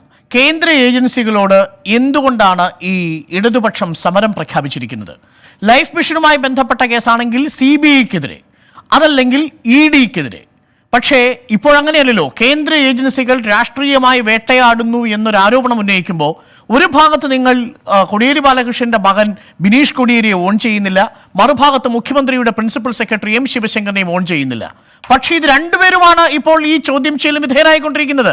അവരെ ചോദ്യം ചെയ്യുന്ന ഏജൻസികൾ രാഷ്ട്രീയമായി വേട്ടയാടുന്നു എന്ന് പറയുമ്പോൾ ഇത് തമ്മിൽ ഒരു വൈരുദ്ധ്യം നിലനിൽക്കുന്നുണ്ടല്ലോ റഹീം. അങ്ങനെയല്ല, ഞങ്ങൾ ഒരു ഭരണഘടനാ സ്ഥാപനത്തെയോ ഏതെങ്കിലും ഒരു കേന്ദ്ര ഏജൻസിയെയോ അൾട്ടിമേറ്റായിട്ട് തള്ളിപ്പറയുകയല്ല. അതെല്ലാം ഈ രാജ്യത്തുണ്ട്. CBI അങ്ങനെയല്ല, ഓരോ ഇഷ്യൂ ബേസ്ഡാണ് ഞങ്ങൾ നിലപാട് സ്വീകരിക്കുക. അതെല്ലാം ഇപ്പോഴും അങ്ങനെയാണ്. ഭരണഘടനാ സ്ഥാപനങ്ങളെ സംഘപരിവാർ രാഷ്ട്രീയ ആയുധമായി ഉപയോഗിക്കുന്നുണ്ട്, കോടതികളെ ഉപയോഗിക്കുന്നുണ്ട്, ഞങ്ങൾക്ക് അഭിപ്രായമുണ്ട്. എന്നാൽ കോടതികളാകെ അപ്പാടെ മോശമാണെന്നാണ്? അല്ല, പക്ഷെ വിയോജിപ്പുള്ളത് ഉറക്കെ പറയും. NIA അതിനുവേണ്ടി ഉപയോഗിക്കാറുണ്ട്, വിയോജിപ്പുള്ള വിഷയങ്ങൾ ഞങ്ങൾ ഉറക്കെ പറയും. CBI ഉപയോഗിക്കാറുണ്ട്, അപ്പോൾ ഞങ്ങളത് പറയും. ED ഉപയോഗിക്കുമ്പോൾ അതും പറയും, ഉപയോഗിക്കുമ്പോൾ പറയും. അതല്ല, അതിൽ നിന്ന് ED മറുപടി നൽകിയിട്ടുണ്ട് ശ്രീ റഹീം. അതായത് ലൈഫ് മിഷന് ഒരു പ്രിവിലേജും ഇല്ല എന്ന് ED മറുപടി നൽകിയിട്ടുണ്ട് റഹീം. ED പറഞ്ഞിരിക്കുന്നത് ഈ ലൈഫ് മിഷൻ ഒരു പ്രിവിലേജും ഇല്ല. നിയമസഭാ എത്തിക്സ് കമ്മിറ്റിയുടെ പ്രിവിലേജ് ഉള്ളത് MLA മാർക്കാണ്. ഈ ലൈഫ് മിഷൻ ഒരു പ്രിവിലേജും ഇല്ലെന്ന് ED പറയുന്നു. അങ്ങനെ മുഖമടച്ചൊരു പ്രതികരണം EDയുടെ ഭാഗത്തു നിന്ന് വാങ്ങി വെക്കേണ്ടതുണ്ടായിരുന്നോ ഇപ്പോഴും ഈ സർക്കാർ? അങ്ങ് കേൾക്കുന്നേ, അത് ED പറഞ്ഞല്ലേ ഉള്ളൂ. ഞങ്ങൾ രാഷ്ട്രീയമായി നേരിടുന്ന കാര്യങ്ങൾക്ക് നിങ്ങൾ നേരത്തെ ചോദിച്ച രാഷ്ട്രീയമായ ഞങ്ങളുടെ നീക്കത്തെക്കുറിച്ചാണ് ഞാൻ വിശദീകരിച്ചത്. താങ്കൾ ഈ രണ്ടാം ഭാഗത്തിൽ ചോദിച്ചത് നിയമപരമായ ഞങ്ങളുടെ നിലപാടിനെ കുറിച്ചാണ്. നിയമപരമായി നോക്കാമെന്ന്, എവിടെ ചെന്ന് നിൽക്കുമെന്ന് നിയമപരമായി നോക്കാം. ഇപ്പം ഏതായാലും CBI ബാക്ക്ഡോർ വഴി ലൈഫിൽ കയറി വന്നു ആണല്ലോ, അനിലക്കരയുടെ പരാതി വാങ്ങിയിട്ട്. അതിലെന്താ ഇപ്പോഴത്തെ ഹൈക്കോടതി കാര്യം ആ ഐഫോൺ കയ്യിലിരിക്കുന്നത് ഫ്രണ്ട് ഡോറാണ് റഹീം. ആ ഐഫോൺ കയ്യിലിരിക്കുന്നത് കൊണ്ട് ഇപ്പോൾ ഫ്രണ്ട് ഡോർ ആയി കഴിഞ്ഞു. നേരത്തെ ഐഫോൺ വരുന്നത് വരെ അത് ബാക്ക് ഡോർ ആയിരുന്നു. പക്ഷെ ഐഫോൺ വന്നതോടുകൂടി CBIക്ക് ഇതിൽ കേസ് തെളിയിക്കാവുന്ന ഒരു കാര്യം മുഖ്യമന്ത്രിയുടെ മുൻ പ്രിൻസിപ്പൽ സെക്രട്ടറി കൊടുത്തു. ഞാൻ ഒരു നിമിഷം അങ്ങ് വഴങ്ങും. ഞാൻ ഒന്ന് സന്ദീപിലേക്ക് പോകുന്നു. സന്ദീപ് കൈയുയർത്തുന്നു. സന്ദീപ് ഈ ഘട്ടത്തിൽ സന്ദീപിന് ഇടപെടാം. റഹീമിന്റെ ആരോപണം എല്ലാ ഏജൻസികളെയും തള്ളിക്കളയുന്നൊരു നിലപാട് സ്വീകരിച്ചിട്ടില്ല, രാഷ്ട്രീയമായി നേരിടുന്നത് ഇഷ്യൂ ബേസ്ഡ് ആയിട്ടാണെന്നാണ് സന്ദീപ്. റഹീമിന്റെ ഈ ആരോപണം, CPM പ്രതിനിധിയുടെ ആരോപണം സത്യം പറഞ്ഞാൽ മലയാളികൾ ചിരിക്കുന്ന ഒരു പ്രസ്താവനയായി പോയി. ശ്രീ റഹീം, ഒരു യുവജന നേതാവ് എന്ന നിലയിൽ താങ്കൾ ഇത്ര കാലവും നടത്തി വന്നിട്ടുള്ള ആ ചാനൽ ചർച്ചകളിലെങ്കിലും സ്വീകരിച്ചിട്ടുള്ള നിലപാടുകൾ ഒന്ന് റീവൈൻഡ് ചെയ്ത് നോക്കിയാൽ മനസ്സിലാവും എത്രത്തോളം നിരർത്ഥകമാണ് അങ്ങ് ഈ പറഞ്ഞത് എന്ന്. കാരണം അദ്ദേഹം പറഞ്ഞ ഒരു കാര്യം ശരിയാണ്, ഒരു കേന്ദ്ര ഏജൻസികളെയും അവർ പൂർണ്ണമായും തള്ളിക്കളയാറില്ല. അവർക്കെതിരെ വരുമ്പോൾ മാത്രമേ അവർ തള്ളിക്കളയുള്ളൂ. എതിരാളികൾക്കെതിരെ വരുമ്പോഴൊക്കെ നല്ല ഏജൻസികൾ. ഇപ്പൊ നോക്കൂ, ED കേരളത്തിൽ തന്നെ മോശം EDയും നല്ല EDയും ഉണ്ട്. ഷാജിയെ ചോദ്യം ചെയ്യുമ്പോൾ നല്ല ED, ശിവശങ്കറിനെ ചോദ്യം ചെയ്യുമ്പോൾ മോശം ED. ലൈഫ് പദ്ധതിയിൽ ആരോപണം അല്ലെങ്കിൽ എത്തിക്സ് കമ്മിറ്റി നോട്ടീസ് അയക്കുമ്പോൾ മോശം ED. KM ഷാജി മുസ്ലിം ലീഗുകാരെയൊക്കെ ചോദ്യം ചെയ്താൽ നല്ല ED. അപ്പൊ എങ്ങനെയാണ് അവരുടെ കാര്യങ്ങൾ? എല്ലാ കാലഘട്ടത്തിലും ഇങ്ങനെയാണ്. CBI എപ്പോഴാണ് ലാവ്ലിൻ കേസിൽ പിണറായി വിജയനെതിരെ എന്തെങ്കിലും പരാമർശമോ അന്വേഷണമോ നടത്താൻ വന്നാൽ CBI മോശം. P ജയരാജനെതിരെ 2-3 കേസുകൾ രജിസ്റ്റർ ചെയ്തപ്പോൾ CBI മോശം. കണ്ണൂർ കൊലപാതകങ്ങളെ പറ്റി CBI അന്വേഷിച്ചാൽ CBI മോശം. അതേസമയം ഇവിടെ നിരവധി ശാരദാ ചിട്ടി ഫണ്ട് കേസിനെ പറ്റി അന്വേഷിക്കുമ്പോൾ നല്ല CBI ആണ്. ഇവിടെ തമിഴ്നാട്ടിലെ ഭൂമി തട്ടിപ്പിനെ പറ്റി അന്വേഷിക്കുമ്പോൾ നല്ല CBI ആണ്. കർണാടകത്തിലെ ബലാത്സംഗത്തെ പറ്റി അന്വേഷിക്കുമ്പോൾ നല്ല CBI ആണ്. അപ്പൊ അത് അദ്ദേഹം പറഞ്ഞ കാര്യം കൃത്യമാണ്. അവർക്ക് പൂർണ്ണമായും അങ്ങനെ ഒരു അഭിപ്രായം ഒന്നുമില്ല. ഇനി കോടതികളെ പറ്റി അവർക്ക് ഇഷ്ടമല്ലാത്ത വിധി പുറപ്പെടുവിച്ചാൽ മോശം കോടതിയാണ്, അല്ലാത്തപ്പോൾ നല്ല കോടതിയാണ്. ഭരണഘടനാ ബാധ്യത ഉയർത്തിപ്പിടിക്കേണ്ട ഒരു അവസരം അപ്പോൾ ഉയർന്നു വരും. KT ജയകൃഷ്ണൻ മാസ്റ്റർ വധക്കേസിൽ പ്രതികൾക്ക് തൂക്കുകയറി വിധിച്ച ജഡ്ജിയുടെ വീടിന് 6 മാസമാണ് പോലീസ് കാവലിൽ ഏർപ്പെടുത്തിയത്. CPIMന്റെ ഈ കോടതിയോടുള്ള ബഹുമാനം കൊണ്ട് നമ്മൾ കണ്ടു. ജസ്റ്റിസ് VK ബാലിയെ, അന്ന് ഈ പറയുന്ന നേതാവൊക്കെ വിദ്യാർത്ഥി പ്രസ്ഥാനത്തിൽ പ്രവർത്തിക്കുന്ന കാലഘട്ടമാണ്. ജസ്റ്റിസ് വി കെ ബാലിയെ കേരളത്തിൽ നിന്ന് നാട് കടത്തിയ സംഭവം നമ്മളാരും മറന്നിട്ടില്ല. ശരി. അന്ന് മോശം കോടതിയായിരുന്നു. അപ്പൊ ഇവർക്ക് CPIM-നെതിരെയും അവരുടെ നേതാക്കന്മാർക്കെതിരെയും വരുമ്പോൾ മോശവും അല്ലാത്തപ്പോൾ നല്ലതുമാണ്. വജസ്പതി ഒരു നിമിഷം, ഞാൻ ഷായിലേക്ക് വരുന്നതിന് മുമ്പ് റഹീം ഒന്ന് കൈയുയർത്തിയതുകൊണ്ട് ഞാൻ ഷായിലേക്ക് തിരിച്ചു വരാം. കാരണം ഈ ചോദ്യത്തിന് മറുപടി നൽകേണ്ടത് റഹീം ആയതുകൊണ്ടാണ്. റഹീം, അങ്ങേക്ക് സന്ദീപ് ചോദിച്ച ചോദ്യത്തിന് ഉത്തരം നൽകാം. മോശം ED, നല്ല ED? CBI മഹാമോശമാണ്, കോൺഗ്രസിൻ്റെ രാഷ്ട്രീയ ആയുധമാണ് എന്ന ശ്രീ നരേന്ദ്രമോദിയുടെ ട്വീറ്റ് ഞാൻ കാണിച്ചു തരാം. അതെന്തിൻ്റെ അടിസ്ഥാനത്തിലായിരുന്നു? ഇതൊരു ജനാധിപത്യ രാഷ്ട്രമാണ്. RSSന് ഇഷ്ടമാണെങ്കിലും അല്ലെങ്കിലും ഈ നിമിഷം വരെ ജനാധിപത്യ രാഷ്ട്രമാണ്. ആ ജനാധിപത്യ രാഷ്ട്രത്തിൽ ഒരു പൊളിറ്റിക്കൽ ഓർഗനൈസേഷന്, ഒരു വ്യക്തിക്ക് പോലും, ഒരു രാഷ്ട്രീയ പാർട്ടിക്ക് കൃത്യമായ വിയോജിപ്പ് ഓൺ മെരിറ്റിൽ അവർക്ക് രേഖപ്പെടുത്താൻ കഴിയും. ഞങ്ങൾക്ക് പറയുന്നത് മെരിറ്റ് ആണെന്നുള്ള കൃത്യമായ ബോധ്യത്തിന്റെ അടിസ്ഥാനത്തിലാണ് ഞങ്ങളിത് പറഞ്ഞിട്ടുള്ളത്. നരേന്ദ്രമോദി അത് പറഞ്ഞതിന്റെ അടിസ്ഥാനത്തിലായിരുന്നു. പോട്ടെ, നിങ്ങൾ ഏതൊരു ജഡ്ജിക്ക് ഇവിടെ പോലീസ് പ്രൊട്ടക്ഷൻ കൊടുക്കേണ്ടി വന്നതിനെ കുറിച്ച് പറഞ്ഞു. ജഡ്ജിയെ കുറിച്ച് എത്ര തവണയാണ് ജസ്റ്റിസ് ലോയ ആരായിരുന്നു ഞാൻ പറയണോ? പിന്നെ എത്ര അനുഭവങ്ങളാണുള്ളത്. ഈ സമീപകാലത്ത് സുപ്രീം കോടതിയിൽ നടന്നുകൊണ്ടിരിക്കുന്ന കാര്യങ്ങൾ എന്തൊക്കെയായിരുന്നു?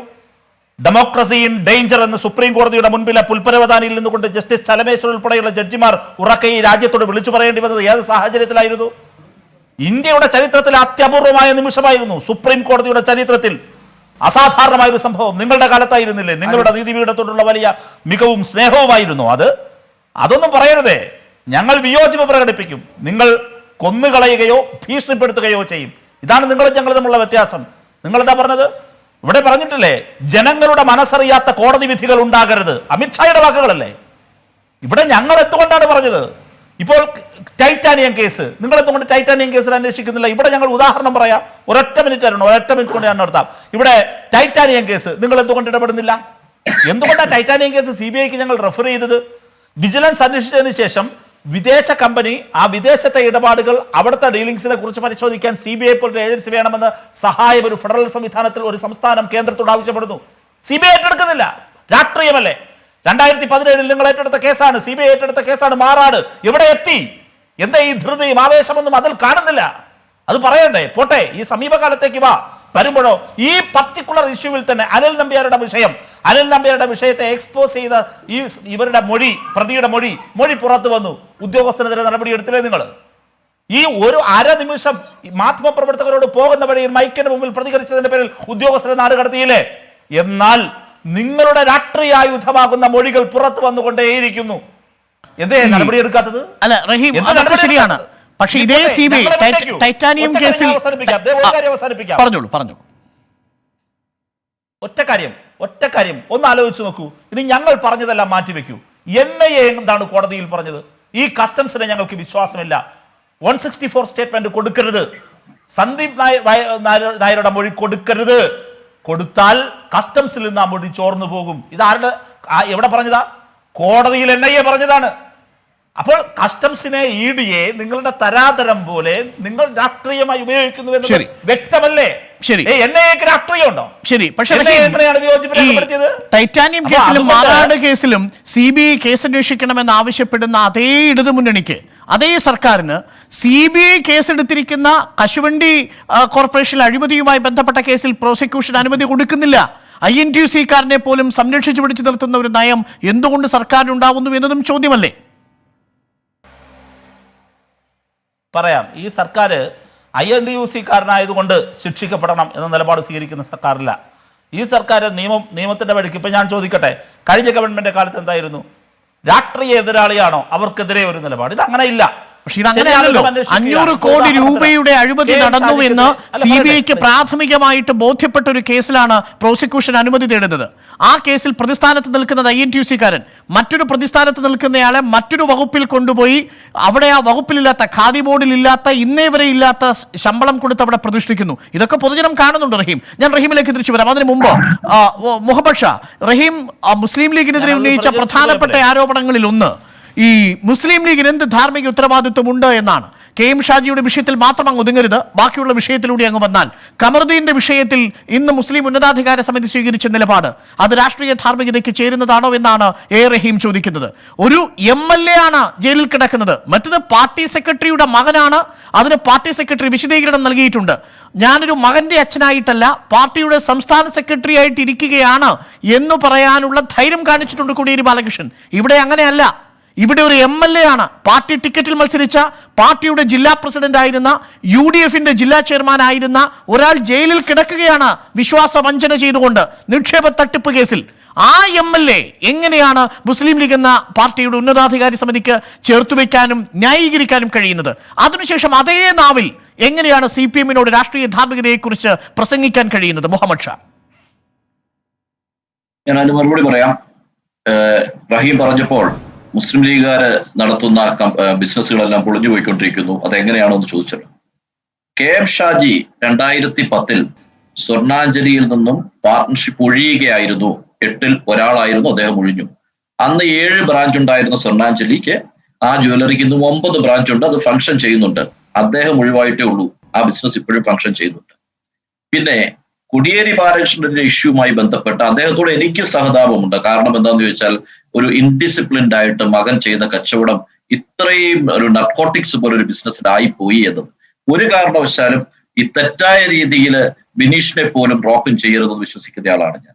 ശിവശങ്കറിന്റെ കേസിൽ കോടതി രാവിലെ 9 മണി മുതൽ വൈകിട്ട് 9 മണി വരെ ചോദ്യം ചെയ്യാൻ പാടുള്ളൂ, വല്ലാതെ ഹരാസ് ചെയ്യപ്പെടാൻ പാടില്ല എന്ന് പറഞ്ഞതിനോട് യോജിക്കുന്നയാളാണ് ഞാൻ.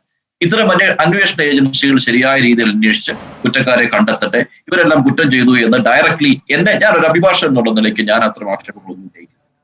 പിന്നെ ഇവിടെ കമറുദ്ദീന്റെ ഇഷ്യൂമായി ബന്ധപ്പെട്ട് പറയുകയാണെങ്കിൽ, കമറുദ്ദീന്റെ ഇഷ്യൂവില് മുസ്ലിം ലീഗ് എടുത്ത നടപടി, ഒരു MLA ആയ മുസ്ലിം ലീഗുകാരനായ MLA ചെയർമാനായ ഒരു കമ്പനി 2007 മുതൽ കച്ചവടം ചെയ്തുകൊണ്ടിരിക്കുമ്പോൾ പണം കളക്ട് ചെയ്തിട്ടുണ്ട് ആളുകളുടെ കയ്യിൽ നിന്നും. ആ പണം കളക്ട് ചെയ്ത ആളുകൾക്ക് അതിന് ഉപോത്ബലകമായി മാസാമാസം 1000 രൂപ വെച്ചോ മറ്റോ 1 ലക്ഷം രൂപയ്ക്ക് കൊടുത്തുകൊണ്ടിരുന്നു. 2018 ഓഗസ്റ്റ് മാസം വരെ അത് കൊടുത്തുകൊണ്ടിരുന്നു, മുഴുവൻ ആളുകൾക്കും കൊടുത്തുകൊണ്ടിരുന്നു. അതിനുശേഷം ഈ ബിസിനസ് പൊളിഞ്ഞിട്ട് ഇവരുടെ പണം തിരിച്ചു കൊടുത്തില്ല, ഇവരുടെ മുതൽ തിരിച്ചു കൊടുത്തിട്ടില്ല എന്ന ആക്ഷേപം വന്നപ്പോൾ മുസ്ലിം ലീഗ് ഇടപെട്ട രീതി ഇതാണ്: നിങ്ങൾ വാങ്ങിയ മുതൽ തിരിച്ചു കൊടുക്കുക, നിങ്ങളുടെ സ്വത്തുണ്ടെങ്കിൽ അല്ലെ നിങ്ങളുടെ ബന്ധുക്കൾക്ക് സ്വത്തുണ്ടെങ്കിൽ അത് വിറ്റിട്ടായാലും തിരിച്ചു കൊടുക്കുക എന്ന നിലപാടെടുത്തത്.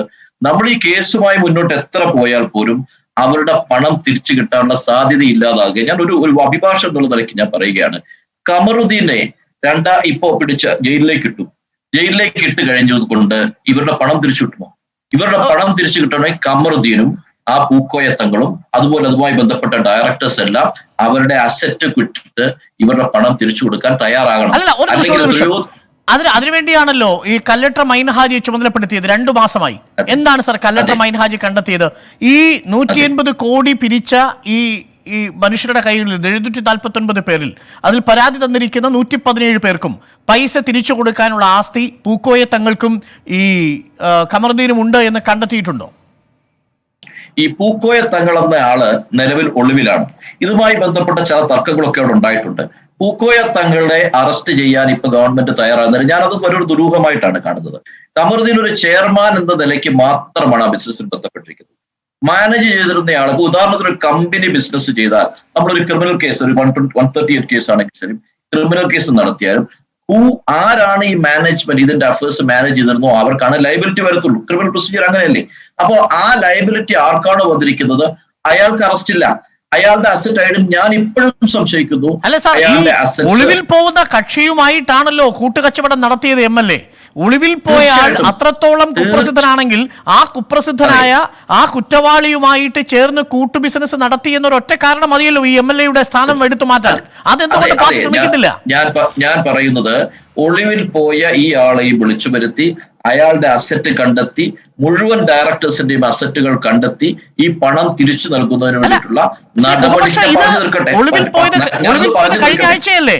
പക്ഷെ അതിനു മുമ്പ് കല്ലട്ടർ മൈൻഹാജി ഇവരെ ഒക്കെ നേരിട്ട് കണ്ടില്ലേ? കല്ലട്ടർ മൈൻഹാജി അന്വേഷിക്കുമ്പോൾ പൂക്കോയ തങ്ങൾ ഒളിവിൽ പോയിരുന്നോ? ഒളിവിലായിരുന്നു അയാൾ ഒളിവിലായിരുന്നു. അയാളുടെ മകൻ ഇവിടെ സ്ഥലത്തില്ല, അയാളുടെ ഡയറക്ടർമാർ സ്ഥലത്തില്ല. കമറുദ്ദീനുമായി മാത്രം സംസാരിക്കാൻ ഉറപ്പല്ലേ? അങ്ങനെയാണെങ്കിൽ പിന്നെ സ്റ്റേറ്റ് മെഷീനറിയുടെയും പോലീസിന്റെയും കോടതിയുടെയും മുന്നിലല്ലേ ഈ വിഷയം എത്തേണ്ടത്? അരുൺ അങ്ങനെ പറഞ്ഞേ മതിയാവുകില്ല, അങ്ങനെ പറഞ്ഞോളൂ. അല്ല, അങ്ങനെ അഭിഭാഷകനായ അങ്ങേക്ക് നമ്മുടെ നാട്ടിലെ നിയമവ്യവസ്ഥയെ 117 ഷെയർ തട്ടിപ്പിന്, MLA-യുടെ തട്ടിപ്പിന് വിധേയരായിട്ടുള്ള 117 പേര് അങ്ങയുടെ തന്നെ പാർട്ടിയിൽപ്പെട്ട 117 പേര് നിയമവ്യവസ്ഥയിൽ അഭയം പ്രാപിക്കുമ്പോൾ അങ്ങ് പറയുന്നത് അത് പാടില്ലായിരുന്നു എന്ന് എങ്ങനെ പറയാൻ സാധിക്കും ഒരു അഭിഭാഷകനായിരുന്നുകൊണ്ട്? അഭിഭാഷകൻ എന്ന നിലയ്ക്ക് ഞാൻ പറയുന്നു, ഇത് എഗ്രിമെന്റിന്റെ വയലേഷൻ ആണ്, കോൺട്രാക്ടുവൽ ഒബ്ലിഗേഷൻ ഫുൾഫിൽ ചെയ്തിട്ടില്ലാത്ത കാര്യമാണ്.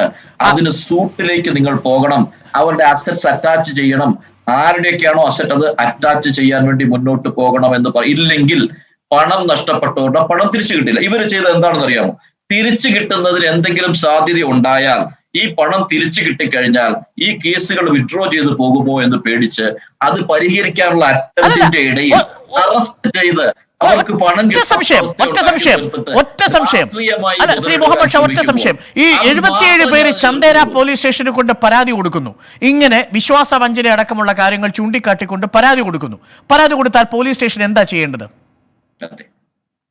ഈ 420 ഒഫൻസ് എന്ന് പറയുന്നത് ഒരു കോമ്പൗണ്ടബിൾ ഒഫൻസ് ആണ്. നിങ്ങൾ ആദ്യം മനസ്സിലാക്കുക, ഇത് പരിഹരിക്കാവുന്ന ഒരു ഒഫൻസ് ആണ്. ഈ ഒഫൻസിന് പണം കൊടുത്താൽ തീരുന്ന ഒഫൻസ് ആണ്. അത് മാത്രമേ ഉള്ളൂ. ഡിപ്പോസിറ്റേഴ്സിന്റെ ഇൻട്രസ്റ്റ് പ്രൊട്ടക്ട് ചെയ്യുന്ന ആക്ടിന്റെ സെക്ഷൻ 5ഉം സെക്ഷൻ 3 ഈ അൺറെഗുലേറ്റഡ് ആയിട്ടുള്ള ബിസിനസ് നടത്തുന്നു എന്നുള്ള വെച്ചുള്ള സെക്ഷൻ 3ഉം അതും ഇതിന്റെ ബാധകമല്ലേ? ഫിനാൻഷ്യൽ മാറ്റേഴ്സിനും മാട്രിമോണിയൽ മാറ്റേഴ്സിനും ക്രൈം രജിസ്റ്റർ ചെയ്താലും പാർട്ടികൾ തമ്മിൽ സെറ്റിൽ ചെയ്താൽ അത് ക്വാഷ് ചെയ്യാമെന്ന് പറഞ്ഞത് ഇന്ത്യയുടെ സുപ്രീം കോടതിയാണ്. ആ സെറ്റിൽമെന്റിന്റെ അറ്റംപ്റ്റ് നടത്തുന്നത് ഒരു തരത്തിലും ഇല്ലീഗൽ ആക്ടിവിറ്റി അല്ല. എനിക്കറിയേണ്ടത് ഒറ്റ കാര്യമുള്ളൂ. കേസ് പോലീസ് സ്റ്റേഷനിൽ എത്തിയാൽ പോലീസിന് മുൻപിലുള്ള വഴി എന്താണ്? ഈ കക്ഷിയോട് ചോദിക്കുക. ശ്രീ മുഹമ്മദ് ഷാ, ഒരൊറ്റ കാര്യമേ ഉള്ളൂ, പ്രേക്ഷകർക്ക് ഈ സംശയം തീരാൻ വേണ്ടി. ഈ എഗ്രിമെന്റ് നിയമസാധുതയുള്ള ഒരു എഗ്രിമെന്റ് ആയിരുന്നു? ഈ എഗ്രിമെന്റ് പ്രകാരം നിയമസാധുതയുള്ള എഗ്രിമെന്റ് ആണ് എന്ന് ഞാൻ, സാധുത ഇല്ലാത്ത എഗ്രിമെന്റ് ആണെന്ന് ഞാൻ പറയാത്തതിന്റെ കാരണം പ്രൊട്ടക്ട് ചെയ്യേണ്ടത് പണം പോയവന്റെ ഇൻട്രസ്റ്റ് ആണ്. നിങ്ങൾ അങ്ങനെ നോക്കിയിട്ടല്ലോ പറയുക. അങ്ങനെ നോക്കിയിട്ടല്ലോ. ഈ പൈസ കൊടുത്തത് ആരാ? ഡയറക്ടേഴ്സ് ആണോ ഷെയർ ഹോൾഡേഴ്സ് ആണോ? പൈസ കൊടുത്തവർ ഡയറക്ടേഴ്സ് ആണോ ഷെയർ ഹോൾഡേഴ്സ് ആണോ? അല്ല സാർ, ഷെയർ ഹോൾഡേഴ്സ് ആണോ? ഇവർ ഷെയർ ഹോൾഡേഴ്സ് ആണോ? എഗ്രിമെന്റ് ഹോൾഡേഴ്സ് ആണ്.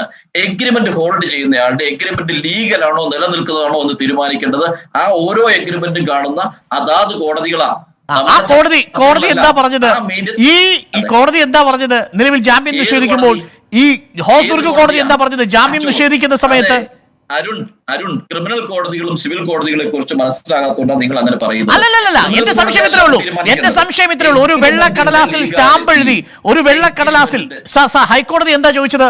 ഹൈക്കോടതി എന്താണ് ഈ വിഷയത്തിൽ ഇടപെട്ടപ്പോൾ ആദ്യം നിരീക്ഷിച്ചത്? ഹൈക്കോടതി നിരീക്ഷിച്ച വളരെ പ്രധാനപ്പെട്ട ഒരു കാര്യം, ഇതിൽ ഒരു കേസ് കൊടുക്കുന്ന സമയത്ത് അല്ലെങ്കിൽ ഒരു എഗ്രിമെന്റ് എഴുതുന്ന സമയത്ത് ഷെയർ ഹോൾഡർ ആണോ അതല്ല ഡയറക്ടർ ബോർഡാണോ? ഇതിൽ നിങ്ങൾ ഏത് രീതിയിലാണ് ഇയാളുടെ കയ്യിൽ നിന്ന് പൈസ, ഏത് കപ്പാസിറ്റിയിലാണ് പൈസ കൊടുത്തത്? അതാണ് ചോദ്യം. അങ്ങ് മനസ്സിലാക്കുന്നത് എങ്ങനെയാണ്? ഏത് കപ്പാസിറ്റിയിലാണ് ഈ 117 പേരും അല്ലെങ്കിൽ 749 പേർ പണം മുടക്കിയത്? ഓരോ എഗ്രിമെന്റിന്റെയും ടെർമിനോളജി വെച്ചിട്ടാണ് ഓരോ എഗ്രിമെന്റിന്റെയും സ്റ്റാറ്റസ് തീരുമാനിക്കുന്നത്. എന്ന് വെച്ചാൽ സിവിൽ കോടതി ഇതൊരു രജിസ്ട്രേഡ് കമ്പനിയാണ് സാർ. ഇതൊരു രജിസ്ട്രേഡ് കമ്പനിയാണ്. ആ രജിസ്ട്രേഡ് കമ്പനിക്ക് തോന്നിയ വിധം പ്രവർത്തിക്കാൻ കഴിയില്ല. രാജ്യത്ത് പ്രവർത്തിക്കണമെങ്കിൽ രജിസ്ട്രേഡ് കമ്പനിക്ക് അതിന്റെ ചട്ടപ്രകാരമേ പ്രവർത്തിക്കാൻ കഴിയൂ. ആ ചട്ടപ്രകാരമാണോ പൈസ വാങ്ങിയത്? അല്ലല്ല, ശ്രീ മുഹമ്മദ് ഷാ, ഇതൊരു രജിസ്ട്രേഡ് കമ്പനിക്ക് അവരുടെ താല്പര്യപ്രകാരം പൈസ സ്വീകരിക്കാൻ കഴിയുമോ? അരുണ് ചോദ്യം മാത്രമേ ഉള്ളൂ, എന്റെ മറുപടി വേണോ? അതാ വേണ്ടത്. രജിസ്ട്രേഡ് കമ്പനികൾക്ക് എഗ്രിമെന്റ് എക്സിക്യൂട്ട് ചെയ്യുന്നതിന് ലീഗലി യാതൊരു തടസ്സവുമില്ല. നിങ്ങൾ ഓരോ എഗ്രിമെന്റും എടുക്കണം, അതിന്റെ ലീഗാലിറ്റി പരിശോധിക്കണം. ആ ലീഗലി അത് സസ്റ്റെയിൻ ചെയ്യാത്ത എഗ്രിമെന്റ് ആണെങ്കിൽ നഷ്ടം ആർക്കാണ്? പണം കൊടുത്ത ആൾക്കാണ്. അത് തന്നെയാണ് ഇവിടെ സംഭവിച്ചത്. പണം കൊടുത്തവർക്കാണ് ഇവിടെ നഷ്ടം സംഭവിച്ചത്. അല്ല, ഒരു നിമിഷം എനിക്ക് കബർദിയിലേക്ക് അധിക സമയം പോവാത്തതിന്റെ കാരണം എന്താണെന്നറിയാമോ?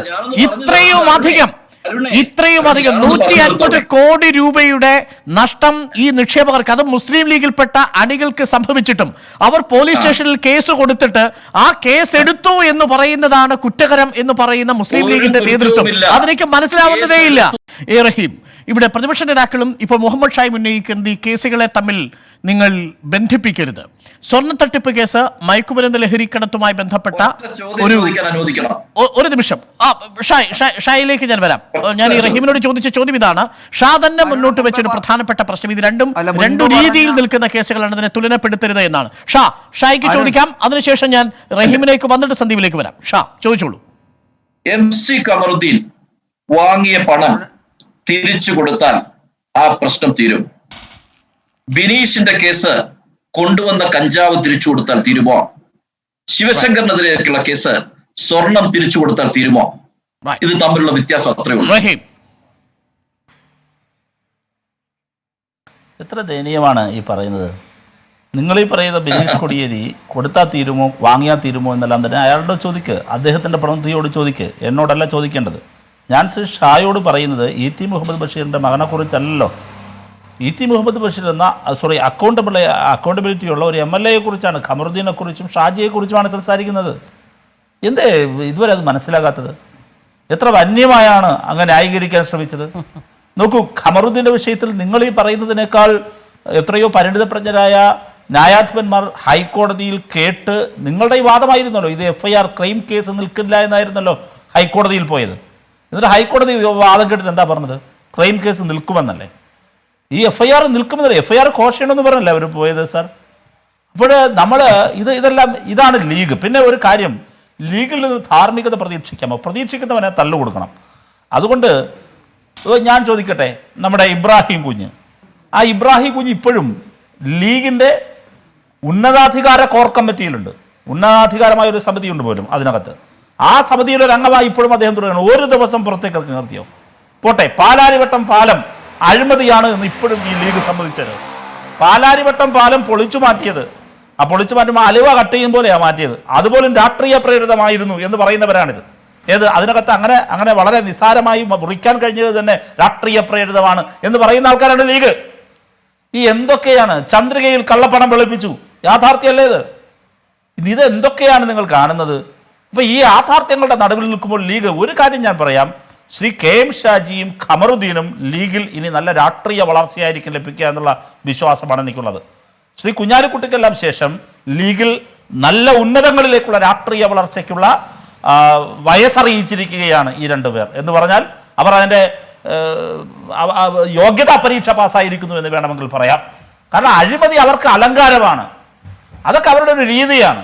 അല്പസ്വല്പം കൊള്ളക്കടത്തും ഹവാല ഇടപാടും സ്വർണ്ണക്കടത്തൊന്നും ഇല്ലെങ്കിൽ പിന്നെന്ത് ലീഗ് എന്ന് ചോദിക്കുന്നിടത്താണ് ലീഗ്. അപ്പോൾ ആ ലീഗ് രാഷ്ട്രീയ ധാർമ്മികതയൊന്നും പ്രതീക്ഷിച്ചിട്ട് കാര്യമില്ല. പക്ഷെ ഒരു പ്രശ്നം, കേരള ജനത വളരെ സൂക്ഷ്മമായി ഇത് വിലയിരുത്തണം.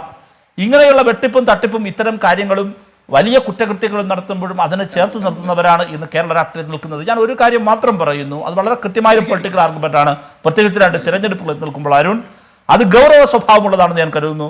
അധികാരത്തിനും പണത്തിനും വേണ്ടി എന്തും ചെയ്യും ലീഗ്. അധികാരത്തിനും പണത്തിനും വേണ്ടി എന്തും ചെയ്യും ലീഗ്. അവർ അധികാരത്തിന് വേണ്ടിയിട്ട് പണ്ട് RSSുമായി കൂട്ടുകൂടിയിട്ടുണ്ട് 1991. ഇപ്പോഴത്തെ പോപ്പുലർ ഫ്രണ്ടുമായി കഴിഞ്ഞ തിരഞ്ഞെടുപ്പിൽ ഒരുമിച്ച് സന്ധ്യ സംഭാഷണം നടത്തുന്നതിൽ പുറത്തു വന്നു. ജമാഅത്തെ ഇസ്ലാമി അവർ കൂടെ നിർത്തുന്നു. അപ്പോൾ ജമാഅത്തെ ഇസ്ലാമിയെയും പോപ്പുലർ ഫ്രണ്ടിനെയും വേണ്ടി വന്നാൽ RSSുമായും 91 മാതൃകയിൽ കൂട്ടുകൂടും. അധികാരത്തിന് വേണ്ടി എന്തും ചെയ്യും. ഇനി രണ്ടാമതോ, പണത്തിന് വേണ്ടിയും ഏതറ്റം വരെയും പോകും. ഇതാണ് ലീഗിൻ്റെ ഒരു കെമിസ്ട്രി. അവിടെ നിന്നും ഒരു പൊളിറ്റിക്കൽ മൊറാലിറ്റിയെ സംബന്ധിച്ചുള്ള ചോദ്യമോ പ്രതീക്ഷയോ പോലും ഒരു കുറ്റകൃത്യമാണ് എന്ന് മാത്രമാണ് എനിക്ക് പറയാനുള്ളത്. ഈ CPIM മുൻപോട്ട് വയ്ക്കുന്ന പ്രധാനപ്പെട്ട കാര്യം, ഇടതുപക്ഷ ജനാധിപത്യ മുന്നണി ഈ തെരഞ്ഞെടുപ്പിൽ മുന്നോട്ട് വയ്ക്കുന്ന കാര്യം, ഞങ്ങൾ ചെയ്ത കാര്യങ്ങളിലാണ് ഞങ്ങൾ അഭയം പ്രാപിക്കുന്നത്. ഞങ്ങൾ ജനങ്ങളോട് 600 കാര്യങ്ങൾ ചെയ്യുമെന്ന് വാഗ്ദാനം. പക്ഷേ റഹീം, അതിൽ BJPയും പ്രതിപക്ഷ നേതാക്കളും പറയുന്നത് പോലെ ഇതൊക്കെ വിശദീകരിക്കാനായിട്ട് കോടിയേരി ബാലകൃഷ്ണനാണ് ഇറങ്ങുന്നതെങ്കിൽ അദ്ദേഹത്തിന്റെ മുൻപിൽ നിന്ന് ഏതെങ്കിലും ഒരു കുട്ടി ഇപ്പോൾ ബിനീഷ് എവിടെയാണ് എന്ന് ചോദിച്ചാൽ തകരുന്ന ആത്മവിശ്വാസമല്ലേ ഇടതുമുന്നണിക്കുണ്ടായിരുന്നുള്ളൂ എന്നാണ്. അതുകൊണ്ടല്ലേ ഈ മാറ്റം? ഇപ്പോൾ അതിൽ കൂടുതൽ ധാർമ്മികത അവകാശപ്പെടുമോ CPM എന്നുള്ളതാണ് കോടിയേരി ബാലകൃഷ്ണൻ ആ സ്ഥാനത്ത് നിന്ന് മാറുമ്പോൾ. അല്ല, ഒരു കാര്യം അങ്ങ് മനസ്സിലാക്കേണ്ടത്, സഖാവ് കോടിയേരി ബാലകൃഷ്ണൻ തന്നെ ഒരിക്കൽ വ്യക്തമാക്കിയിട്ടുണ്ട്, അദ്ദേഹത്തിൻ്റെ മകൻ, ഒരു പാർട്ടി സെക്രട്ടറിയുടെ മകൻ ഒരു കുറ്റകൃത്യത്തിൽ പങ്കാളിയാകുന്നു. ആ കാര്യത്തിൽ എന്താണ് പാർട്ടി എടുത്ത പൊസിഷൻ? സ്വന്തം പാർട്ടിയിലെ MLA ജയിലിനകത്ത് കിടക്കാണ്. ഈ അടുത്ത കാലത്തൊന്നും അദ്ദേഹം പുറത്തിറങ്ങി വരില്ല. പക്ഷേ പാർട്ടി അല്ലല്ലോ റഹീം, അതൊരു വലതുപക്ഷ പാർട്ടി എന്ന് നിങ്ങൾ ആരോപിക്കുന്ന പാർട്ടിയല്ലേ മുസ്ലിം ലീഗ്? അല്ല, പറയട്ടെ, പറഞ്ഞോട്ടെ. അത് തന്നെയാണ് ഞാൻ വിശദീകരിക്കുന്നത്. ഇനി ഞാൻ ചോദിക്കട്ടെ, ഇപ്പോൾ റോബർട്ട് വധേരയുടെ കാര്യത്തിൽ, മക്കളുടെ കാര്യത്തിൽ കോൺഗ്രസ് എടുത്ത സമീപനമാണോ? അല്ലല്ലോ ഞങ്ങൾ എടുക്കുന്നത്. എന്താ ഞങ്ങൾ നിങ്ങൾ അങ്ങനെ ഒരു നിലപാടെടുക്കേണ്ട പാർട്ടി അല്ലല്ലോ. നിങ്ങളുടെ നിലവാരം വെച്ച് നോക്കുമ്പോൾ വലതുപക്ഷത്തിനോ മധ്യപാർട്ടിയായിട്ടുള്ള കോൺഗ്രസിനോ എടുക്കുന്ന നിലപാടല്ലല്ലോ റഹീം നിങ്ങൾ എടുക്കേണ്ടത്, നിങ്ങളിൽ നിന്ന് പ്രതീക്ഷിക്കുന്നത്. അല്ലല്ലോ എടുത്തത്. അങ്ങനെ എടുത്താൽ പിന്നെ ഞങ്ങളുടെ പാർട്ടി ഞങ്ങളല്ലാതാവുമല്ലോ, ഇടതുപക്ഷ മൂല്യം തന്നെ നഷ്ടപ്പെടുമല്ലോ. ഞങ്ങളെടുത്ത നിലപാടെന്താ? ഒരു മകൻ, ഒരു പാർട്ടി നേതാവിൻ്റെ മകൻ ഒരു കുറ്റകൃത്യത്തിൻ്റെ ഭാഗമാകുന്നു. അയാളെ നമുക്ക് രണ്ട് വഴിയാണുള്ളത്, നിയമപരമായും രാഷ്ട്രീയമായും പ്രതിരോധം തീർക്കാം. ഞങ്ങളത് രണ്ടിനും ഇറങ്ങിയില്ല. ഇറങ്ങാതിരുന്നത് ഞങ്ങൾ ഇടതുപക്ഷമായതുകൊണ്ടാണ്, അവരെ പോലെ ഞങ്ങൾ ആകാതിരുന്നത് കൊണ്ടാണ്. ഞങ്ങൾക്ക് വേണമെങ്കിൽ അത് രാഷ്ട്രീയ പ്രേരിതമാണെന്ന് പറയാലോ. ആരോട് പറ, ഏതെങ്കിലും ഒരു ചർച്ചയിൽ ഞങ്ങളുടെ ഏതെങ്കിലും ഒരു പ്രതിനിധി അത് രാഷ്ട്രീയ പ്രേരിതമാണെന്ന് പറഞ്ഞോ? CPM അങ്ങനെ ഒരു സ്റ്റാൻഡില്ല, പറഞ്ഞില്ലേ? ഇല്ലാതെ മാത്രമല്ല ഞങ്ങൾ നിയമപരമായി അയാളെ സഹായിക്കാൻ പോയോ? അദ്ദേഹത്തിന്റെ അച്ഛൻ പോലും പോയില്ലല്ലോ. ഇനി തിരിച്ച് ഇത് കോൺഗ്രസിലായിരുന്നു സംഭവിച്ചെങ്കിൽ ബിനീഷ് കോടിയേരിയുടെ വീട്ടിൽ കയറിയപ്പോഴാണല്ലോ രാഷ്ട്രീയ പ്രേരിതമെന്ന ഒരു രാഷ്ട്രീയ പ്രതിരോധം. വസ്തുതാപരമായ പല കാര്യങ്ങളും പറയുന്നുണ്ട്. സന്ദീപ് അല്ല, ഇവിടെ വസ്തുതാപരമായ പല കാര്യങ്ങളും ഇവിടെ ഇടതുപക്ഷത്തിന്റെ പ്രതിനിധി പറയുമ്പോൾ അങ്ങ് ഇടപെടേണ്ടതായിരുന്നു. ദൗർഭാഗ്യവശാൽ അങ്ങ് ഇടപെട്ടില്ല. അദ്ദേഹം നിർത്തിയെടുത്തത് ഞാൻ തുടങ്ങാം. അദ്ദേഹം ചോദിക്കുന്നുണ്ടായിരുന്നു, ബിനീഷ് കോടിയേരിക്കെതിരായ ആരോപണം രാഷ്ട്രീയ പ്രേരിതമാണെന്ന് ആരെങ്കിലും പറഞ്ഞോ എന്ന്. ED വീട് റെയ്ഡ് ചെയ്തപ്പോൾ എന്താ പറഞ്ഞത്? ED പരിധികൾ ലംഘിക്കുന്നു, EDയെ തെരുവിൽ നേരിടുമെന്നാണ് ഇപ്പോഴത്തെ നിയുക്ത സംസ്ഥാന സെക്രട്ടറി പറഞ്ഞത്. ആരും മറന്നുപോയിട്ടില്ല. അപ്പോ ഇവിടെ അദ്ദേഹം ചില കാര്യങ്ങൾ പറഞ്ഞത് ഞാനൊന്ന് ഓർമ്മിപ്പിച്ചുകൊള്ളട്ടെ. പാർട്ടി സെക്രട്ടറിയുടെ മകനെ ഇത്ര നിർദ്ദയം തള്ളിപ്പറഞ്ഞാൽ പണ്ട് പീലാത്തോസ് കൈ കഴുകി എന്ന് പറഞ്ഞതുപോലെ ആയിപ്പോയി. 3 വട്ടം കോഴി കൂവുന്നതിന് മുൻപ് കൈ കഴുകിപ്പോയ പീലാത്തോസിനെക്കാളും വലിയ ചതിയല്ലേ ഇവിടെ പറയുന്നത്? ഇന്നലെ അവരെ പാർട്ടിയെ നെഞ്ചോട് ചേർത്ത് പിടിച്ചിരുന്ന ഒരു ചെറുപ്പക്കാരനെ അവരിപ്പോ തള്ളിപ്പറയുന്നുണ്ട്. പാർട്ടിയുമായി ഒരു ബന്ധവുമില്ലെന്നാണ് പറയുന്നത്. പക്ഷേ അദ്ദേഹം പറയുന്നുണ്ട്, BJPയുടെ ഭരണകാലഘട്ടത്തിൽ ഏതെങ്കിലും ജഡ്ജിമാർ വാർത്താ സമ്മേളനം നടത്തിയാൽ അത് നരേന്ദ്രമോദിക്കെതിരായ ആരോപണമാണെന്ന്. എങ്ങനെയാണത് ഭരണകൂടവുമായി ബന്ധപ്പെട്ടത്? സുപ്രീം കോടതിയിലെ ഒരു കേസിന്റെ ഡിവിഷൻ ബെഞ്ചുകൾ അലോക്കേറ്റ് ചെയ്യുന്നതുമായി ബന്ധപ്പെട്ട് സബോർഡിനേറ്റായ ജഡ്ജിമാർക്കുണ്ടായ ഒരു വിഷമതകൾ അവർ വാർത്താ സമ്മേളനം വിളിച്ചു പറഞ്ഞപ്പോൾ അത് നരേന്ദ്രമോദിയുടെ കുഴപ്പമായിട്ടാണ് ഇവിടെ CPIMന്റെ പ്രതിനിധി വ്യാഖ്യാനിച്ചത്. അപ്പോൾ നരേന്ദ്രമോദി മറുപടി പറയണം. പക്ഷേ സ്വന്തം മകൻ കഞ്ചാവ് വിറ്റുകൊണ്ടോ തന്ന കാശുകൊണ്ട് അത്താഴം കഴിച്ച് കിടക്കുന്ന അച്ഛൻ പാർട്ടി സെക്രട്ടറി ആണെങ്കിൽ അദ്ദേഹത്തിന് ഒരു ഉത്തരവാദിത്വമില്ല. കഞ്ചാവ് വിറ്റ പൈസ കൊണ്ട് പണിത വീട്ടിൽ പോയി കിടന്നുറങ്ങാം, ആ മകനുമായി ഉല്ലസിക്കാം, ആ മകനുമായി ഒരു മേശയ്ക്ക് ചുറ്റുമിരുന്ന് അത്താഴം കഴിക്കാം. അദ്ദേഹത്തിന് ഒരു ഉത്തരവാദിത്വമില്ല. CPM പറയുന്നതെല്ലാം ഞങ്ങൾ വിഴുങ്ങിക്കൊള്ളണമെന്നാണോ? പിന്നെ ജസ്റ്റിസ് ലോയയുടെ കാര്യം പറഞ്ഞല്ലോ. 2018 3-അംഗ ബെഞ്ച്, സുപ്രീം കോടതിയുടെ ചീഫ് ജസ്റ്റിസ് അടങ്ങുന്ന ബെഞ്ച് പറഞ്ഞതാണ് ആ കേസ് ക്ലോസ് ചെയ്തിരിക്കുന്നു, അസ്വാഭാവികമായി ഒന്നുമില്ല എന്ന്. അവിടെ അദ്ദേഹത്തോടൊപ്പം ഉണ്ടായിരുന്ന ജഡ്ജിമാർ മൊഴി കൊടുത്തിട്ടുണ്ട്. അപ്പോ ഇതൊക്കെ വരുമ്പോൾ ഈ രാജ്യത്ത് ഒരു പശു ചത്താലും പട്ടി ചത്താലും നരേന്ദ്രമോദി ഉത്തരവാദിത്വമുണ്ട്. പക്ഷേ ഒരു കൂരയുടെ കീഴിൽ കിടന്നുറങ്ങുന്ന മകൻ കഞ്ചാവ് കേസിൽ അകപ്പെട്ടാൽ ആ മകൻ കള്ളക്കടത്തും കഞ്ചാവും കടത്തി ഉണ്ടാക്കുന്ന പണത്തിന്റെ വിഹിതം അനുഭവിച്ച് അച്ഛൻ കൂടി ജീവിച്ചാൽ ഒരു ഉത്തരവാദിത്വമില്ല എന്ന് പറയാൻ മുമ്പ് പറഞ്ഞ കമ്മ്യൂണിസ്റ്റ് മൂല്യങ്ങൾക്ക് മാത്രമേ പറ്റുള്ളൂ. അത് ഇടതുപക്ഷക്കാരന് മാത്രം പറ്റുന്ന തൊലിക്കട്ടിയാണത്. അത് കൃത്യമാണ്. എന്താണ് ഇടതുപക്ഷ നിങ്ങൾ കാണിച്ചിട്ടുള്ളത്രയും ക്രൂരതയും മനുഷ്യാവകാശ ലംഘനങ്ങളും ആരെയും ലോകത്ത് കാണിച്ചിട്ടുള്ളത്? ആരും സ്റ്റാലിനെയും ലെനിനെയും മാവോയെയും ഒന്നും മറന്നുപോയിട്ടില്ല. നിങ്ങൾ എവിടുത്തെ മാനുഷ്യ മൂല്യത്തെ പറ്റിയാണ് ഈ സംസാരിക്കുന്നത്? നിങ്ങൾക്ക് തരാതെ പോലെ എടുത്തുപയോഗിക്കാൻ പറ്റുന്ന ഒരു മൂല്യം എന്ന് മാത്രമേ ഉള്ളൂ. ഒരു കാര്യവുമില്ലതിൽ. ഇനി അങ്ങ് ഇടപെടരുതേ. ഇവിടെ അദ്ദേഹം പറഞ്ഞു, പാർട്ടിയെ സ്നേഹിച്ചൊരു ചെറുപ്പക്കാരനെ ഞങ്ങൾ ഇതാ തള്ളിക്കളഞ്ഞിരിക്കുന്നു. നോക്കൂ, അദ്ദേഹം പറഞ്ഞതിൻ്റെ യുക്തി എന്താണ്? എനിക്ക് എത്ര ആലോചിച്ചിട്ട് മനസ്സിലാകുന്നില്ല. ഞങ്ങളെടുത്ത പൊളിറ്റിക്കൽ പൊസിഷൻ അദ്ദേഹം ചോദിച്ചാണ്. ഇനി അദ്ദേഹം പറഞ്ഞത് ഈ വേലായി വൃദ്ധസദനത്തിൽ എന്നെ കൊണ്ടാക്കി സുരേന്ദ്രൻ എന്ന് സുരേന്ദ്രനെതിരെ പൊട്ടിക്കരഞ്ഞുകൊണ്ട് പറഞ്ഞ PM വേലായി ഇതിനെക്കുറിച്ചാണോ പറഞ്ഞത് എന്നെനിക്കൊരു സംശയമുണ്ട്. ഏതായാലും അദ്ദേഹം തന്നെ അത് പറയട്ടെ. പിന്നെ അദ്ദേഹം പറഞ്ഞത് എത്ര വാസ്തവാവിരുദ്ധമാണ്. നരേന്ദ്രമോദി ഈ കോടതിയെ വിമർശിച്ചത്, അമിത്ഷാ കോടതിയെ ഭീഷണിപ്പെടുത്തിയതും, ഡെമോക്രസി ഇൻ ഡേഞ്ചർ എന്ന് ജസ്റ്റിസ് ചലമേശ്വർ ഉൾപ്പെടെയുള്ളവർ സുപ്രീം കോടതിയിൽ പരാമർശിച്ചതെല്ലാം വെവ്വേറെ ഘട്ടങ്ങളിലാണ്. ഇതൊക്കെ അറിയാതെയാണോ അങ്ങ് ചർച്ചയിൽ പങ്കെടുക്കുന്നത്? തെറ്റാണങ്ങ് പറഞ്ഞതൊക്കെ. പിന്നെ വിവിധ ഘട്ടങ്ങളിൽ CBI നിങ്ങൾ വിമർശിച്ചിട്ടുണ്ട്, രാഷ്ട്രീയ ആയുധമാണെന്ന് പറഞ്ഞിട്ടുണ്ട്. അതാണ് ഞാനിവിടെ സൂചിപ്പിച്ചത്. പിന്നെ അങ്ങ് ഇവിടെ പറഞ്ഞു, ഈ ഒരു കൂരയ്ക്ക് കീഴിൽ കിടന്നുറങ്ങുന്നു മകൻ്റെ CPIMന്റെ സംസ്ഥാന സെക്രട്ടറിയെ സംബന്ധിച്ച് ആ സംസ്ഥാന സെക്രട്ടറിക്ക് താമസിക്കാനും ആ സംസ്ഥാന സെക്രട്ടറിക്ക് ജീവിതം മുൻപോട്ട് കൊണ്ടുപോകുന്നതിനും ആവശ്യമായ എല്ലാ കാര്യങ്ങളും ഈ പാർട്ടിക്ക് കൊടുക്കാനുള്ള നല്ല സംവിധാനം ഈ പാർട്ടിക്കുണ്ട്. അതും വളരെ പരിമിതമായ കാര്യങ്ങൾ മാത്രമാണ്. അതൊക്കെ ഈ പാർട്ടി ചെയ്യും. അങ്ങനൊരു കാര്യം മനസ്സിലാക്കണം. ബംഗാരു ലക്ഷ്മൺ എന്നൊരാളുണ്ടായിരുന്നു. BJPയുടെ അഖിലേന്ത്യാ അധ്യക്ഷനായിരുന്നു. ലോക ചരിത്രത്തിൽ ആദ്യമായി ഒരു പാർട്ടിയുടെ അഖിലേന്ത്യാ അധ്യക്ഷൻ കൈനീട്ടി കൈക്കൂലി വാങ്ങുന്ന കൂട്ടത്തിൽ, മനസ്സിലായില്ലേ, വാങ്ങുന്ന നോട്ട് അദ്ദേഹം ഇങ്ങനെ തുപ്പൽ തൊട്ട് എണ്ണി നോക്കുന്നുണ്ട് ആർത്തിയോടെ. മനസ്സിലായല്ലോ? അങ്ങനെ പിടിയിലായ ലോക ചരിത്രത്തിലെ ഒരേ ഒരു പാർട്ടി അധ്യക്ഷനേ ഉള്ളൂ. അത് BJPയുടെ അധ്യക്ഷനാണ്. പിന്നെ എത്ര കാര്യങ്ങൾ ഇങ്ങോട്ട് പറയാനുണ്ട്. നിങ്ങൾ സഖാവ് കൊടിയേരിക്കെതിരെ ആരോപണം ഉന്നയിക്കുക, അതല്ലല്ലോ ഉന്നയിച്ചത്. നിങ്ങൾക്ക് ഉന്നയിക്കാനാകുന്നുണ്ടോ? ഇല്ല.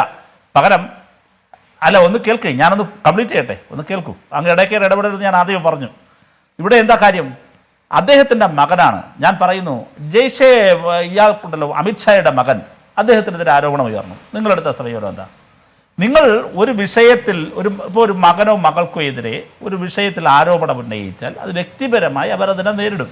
ഇനി രാഷ്ട്രീയ പ്രേരിതമാണ് എന്ന് പറഞ്ഞ് ഞങ്ങൾ ആരെങ്കിലും രാഷ്ട്രീയമായി പ്രതിരോധിക്കാൻ വന്നില്ല. നിങ്ങൾ എത്ര കണ്ട് അടച്ചാക്ഷേപിക്കാൻ നോക്കിയാലും കേരളത്തിലെ ജനങ്ങൾക്ക് അത് സംബന്ധിച്ച് നല്ല ധാരണയുണ്ട്. എന്താണ് CPM എന്നും എന്താണ് BJP എന്നും വ്യക്തമായ ധാരണയുണ്ട്. ഇല്ല, വന്നില്ല, അങ്ങ് ബഹളം വെക്കാതിരിക്കും. അങ്ങൊരു ഇവന്റ് പറഞ്ഞു, അരുണുമായി ഇവന്റ് പരാമർശിച്ചു, അതുകൊണ്ട് എനിക്ക് പ്രതികരിക്കണമെന്നുണ്ട്. അദ്ദേഹത്തിൻ്റെ വീട്ടിൽ പോയി ഈ പറഞ്ഞതുപോലെ ഈ കാണിച്ച ദിവസത്തിൻ്റെ കാര്യമാണ്. അതവിടുത്തെ കുടുംബാംഗങ്ങൾക്ക് അത് സംബന്ധിച്ച് പോകാൻ അവകാശമുണ്ട്. കുടുംബാംഗങ്ങൾക്ക് പോകാൻ അവകാശമുണ്ട്. EDയുടെ ചോദ്യം ചെയ്യലുമായി ബന്ധപ്പെട്ട് ഉയർന്ന പൊതുവിലൊരു കാര്യമാണ് EDയുടെ പെരുമാറ്റവുമായി ബന്ധപ്പെട്ട്. അത് ഈ കേസിൽ അയാളെ രാഷ്ട്രീയ പ്രേരിതമായാണ് പ്രതി ചേർത്തതെന്ന നിലപാടാണോ ഞങ്ങൾ സ്വീകരിച്ചതല്ല. അതുപോലുമല്ല ഞങ്ങൾ അതിന് ഏതെങ്കിലും തരത്തിൽ നിയമസഹായം തരാൻ പോയോ? എന്തെങ്കിലും ഒരു ആനുകൂല്യം കൊടുത്തോ? ഒന്നുമില്ലല്ലോ. നിങ്ങളത് എന്താണ് പറയുന്നത്? പിന്നെ ഇവിടെ ഒരു കാര്യം എന്തെന്നറിയാമോ ശ്രീ സന്ദീപ്, നിങ്ങൾക്കൊന്നും ഈ ഗവൺമെൻറ്റിനെ കുറിച്ച് 4.5 വർഷം പൂർത്തിയാകുന്ന ഒരു ഗവൺമെൻറ്റിനെ കുറിച്ച് മറ്റൊന്നുമില്ല.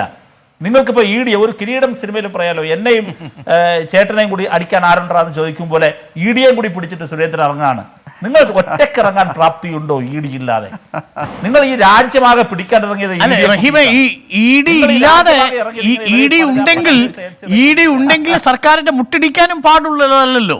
ഈ സംശുദ്ധ ഭരണമാണ് കാഴ്ചവെച്ചതെങ്കിൽ ED വന്നെങ്കിൽ വന്നോട്ടെ എന്ന് പറയുന്ന മുഖ്യമന്ത്രിയുടെ ആ ചങ്കിന്റെ ശക്തി ഇവിടെയും കാണണമല്ലോ. റഹീം, ഒരു നിമിഷം റഹീം. മുഹമ്മദ് ഷാ, നമ്മൾ ഈ ചർച്ച അവസാനിപ്പിക്കുന്ന ഇതുകൂടി ചേർത്ത് മറുപടി പറയാൻ സമയം ഞാൻ നൽകാം. റഹീമിന് ഇതുകൂടി ചേർത്ത് മറുപടി പറയാൻ ഞാൻ സമയം തരാം. റഹീമിന് ഒരു നിമിഷം, സന്ദീപിനും തരാം. ആദ്യം മുഹമ്മദ് ഷാ. നമ്മൾ ഈ ചർച്ച ഈ റൗണ്ടോടുകൂടി അവസാനിക്കും. മുഹമ്മദ് ഷായ്ക്ക് പ്രതികരിക്കാനുള്ളത് മുഹമ്മദ് ഷായ്ക്ക് പ്രതികരിക്കാം. റഹീം നേരത്തെ ചോദിച്ച ചില ചോദ്യങ്ങളുണ്ട്, ആ ചോദ്യങ്ങൾക്ക് കൂടി പ്രതികരിച്ച് മറുചോദ്യം ചോദിച്ച് അവസാനിപ്പിക്കാം. സന്ദീപിന് അതിനുശേഷമുള്ളൂരം, അതിനുശേഷം റഹീം. ആദ്യം ഷായിലേക്ക്.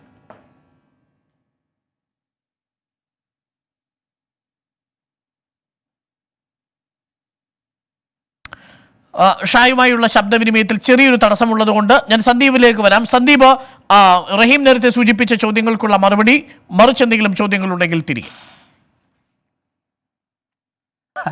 എനിക്ക് സത്യം പറഞ്ഞാൽ റഹീമിന്റെ മറുപടി കേട്ടപ്പോൾ ചിരിയാണ് വരുന്നത്. അദ്ദേഹം ചോദിച്ച ചോദ്യം കേട്ടോ, ഈ സർക്കാരിനെതിരെ എന്തെങ്കിലും പറയാനുണ്ടോ എന്ന്. പിന്നെ ആർക്കെതിരെയാണ് ശ്രീ റഹീം ഞങ്ങൾ ഈ പറഞ്ഞുകൊണ്ടിരിക്കുന്നത്? നിങ്ങളുടെ മുഖ്യമന്ത്രിയുടെ ഓഫീസ് കള്ളക്കടത്തുകാരി കയറി നാട്ടുഭാഷയിൽ പറഞ്ഞ മാടം വെച്ച് കൂടാരം കെട്ടി സർക്കസ് കൂടാരം പോലെ അവിടെ അടിച്ച് ട്രിപ്പീസ് കളിച്ച കഥയെ പറ്റിയാണ് ഈ ജനങ്ങൾ പറഞ്ഞുകൊണ്ടിരിക്കുന്നത്. മുഖ്യമന്ത്രി എവിടെ പോയിരിക്കുകയായിരുന്നു?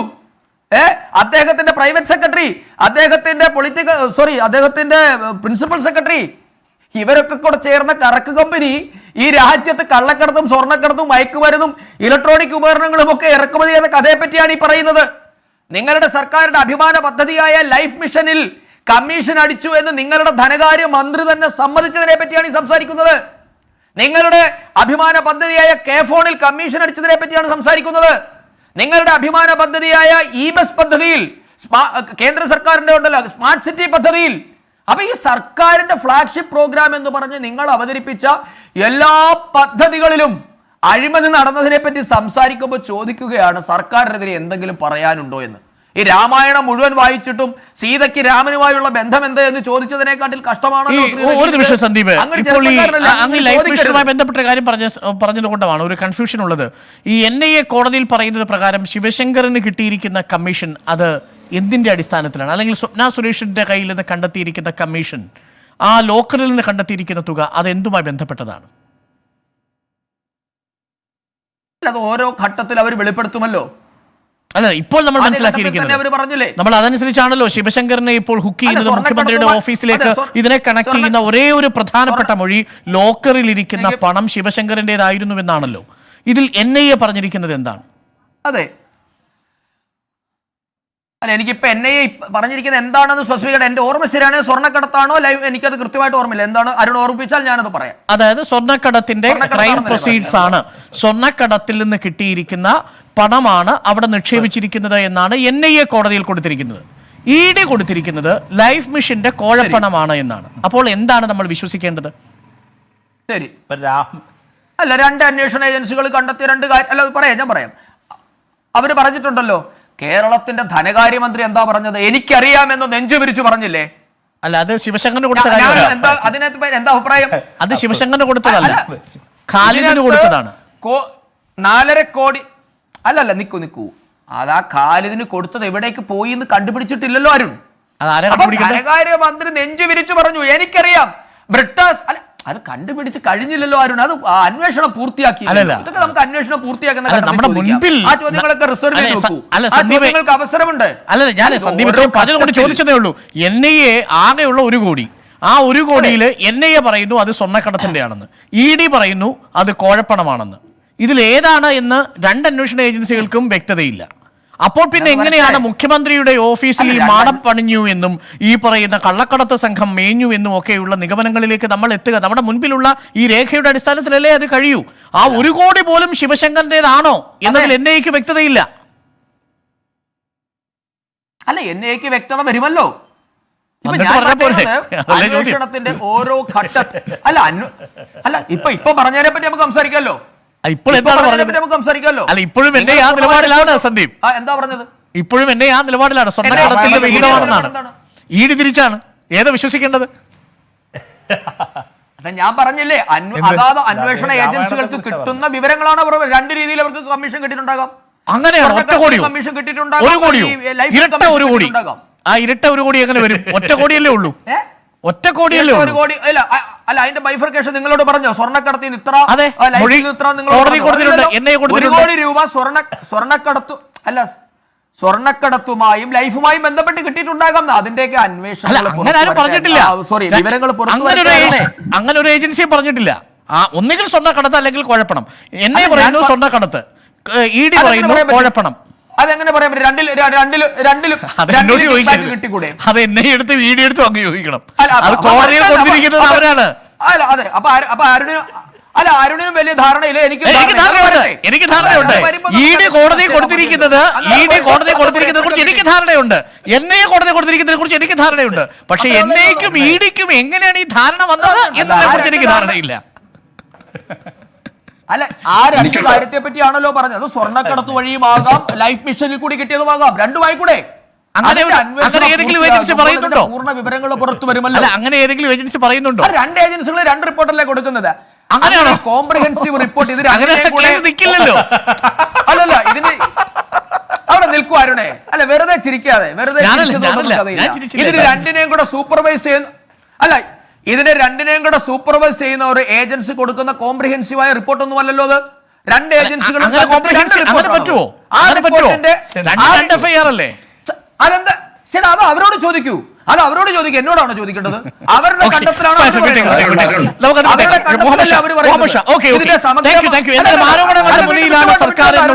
സന്ദീപിന്റെ വാദം അതിന് റഹീം മറുപടി നൽകിയേ മതിയാവൂ. സർക്കാരിനെ കുറിച്ച് എന്ത് ആക്ഷേപമുണ്ട് എന്ന് ചോദിച്ചതിനുള്ള മറുപടിയാണ് അദ്ദേഹം നൽകിയത്.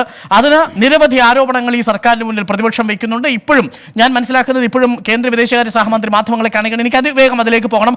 പക്ഷേ ചുരുക്കി ഒരു വാചകത്തിൽ, കാര്യം ഞാൻ അങ്ങയിലേക്ക് ആദ്യം വന്നപ്പോൾ ശബ്ദം തടസ്സപ്പെട്ടു, അതുകൊണ്ടാണ് സമയത്തിന്റെ പരിമിതി ഉള്ളതുകൊണ്ട് മാത്രമാണ്. ഒരു വാചകത്തിൽ ചുരുക്കിയാൽ എനിക്ക് റഹീമിൽ നിന്ന് 2 വാചകം എടുത്ത് അവസാനിപ്പിക്കാം. ചുരുക്കി, അതായത് ഞാനും റഹീമും തമ്മിൽ ചെറിയ പ്രായ വ്യത്യാസമുള്ളൂ. ഞാൻ തിരുവനന്തപുരത്ത് യൂണിവേഴ്സിറ്റി കോളേജിൽ പഠിച്ച ആളാണ്. റഹീം തിരുവനന്തപുരത്തുള്ള ആളാണ്.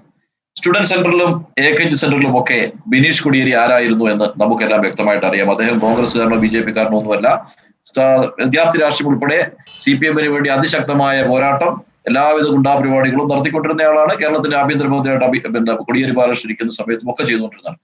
വളരെ സിമ്പിൾ ആയിട്ട് ഡിസോൺ ചെയ്യാവുന്ന ആളൊന്നുമല്ല ഈ കൊടിയേരി ബാലകൃഷ്ണ മകൻ. കാരണം അദ്ദേഹത്തിന്റെ ഇൻവോൾവ്മെന്റ് പാർട്ടി സംബന്ധമായി എത്രത്തോളം ഉണ്ടായിരുന്നു നമുക്കെല്ലാം അറിയാം. രണ്ടാമത്, ഇപ്പൊ നിങ്ങൾ ചർച്ച ചെയ്തുകൊണ്ടിരുന്ന വിഷയത്തിൽ നിങ്ങൾ ഒരു കാര്യം പറഞ്ഞല്ലോ, എൻഫോഴ്സ്മെന്റ് ഡയറക്ടറേറ്റ് കൊടുത്ത റിപ്പോർട്ടിനകത്ത്, രണ്ടാമത് കൊടുത്ത റിപ്പോർട്ടിനകത്ത് പറയുന്നു ഇത് ലൈഫ് മിഷന്റെ പണമാണ് ഈ പ്രൊസീഡ് ഓഫ് ക്രൈം എന്ന് പറഞ്ഞില്ലേ.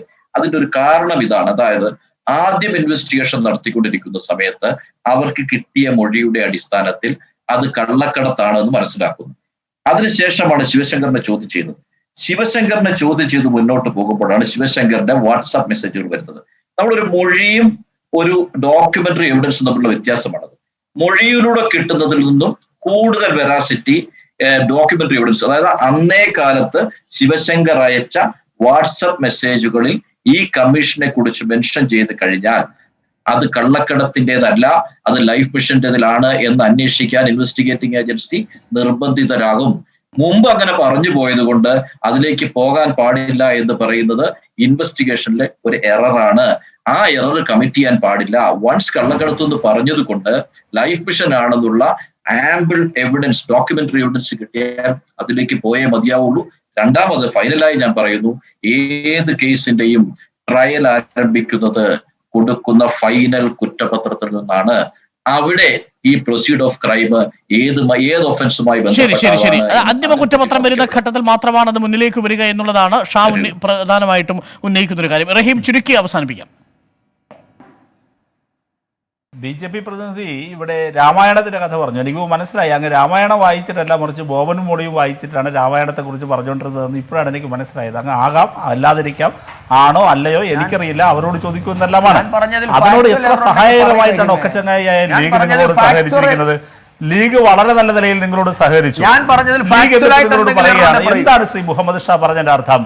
മുഹമ്മദ് ഷാ പറഞ്ഞ അങ്ങനെയാണെങ്കിൽ മുഹമ്മദ് ഷാ UAPA കേസ് നിൽക്കുമോ?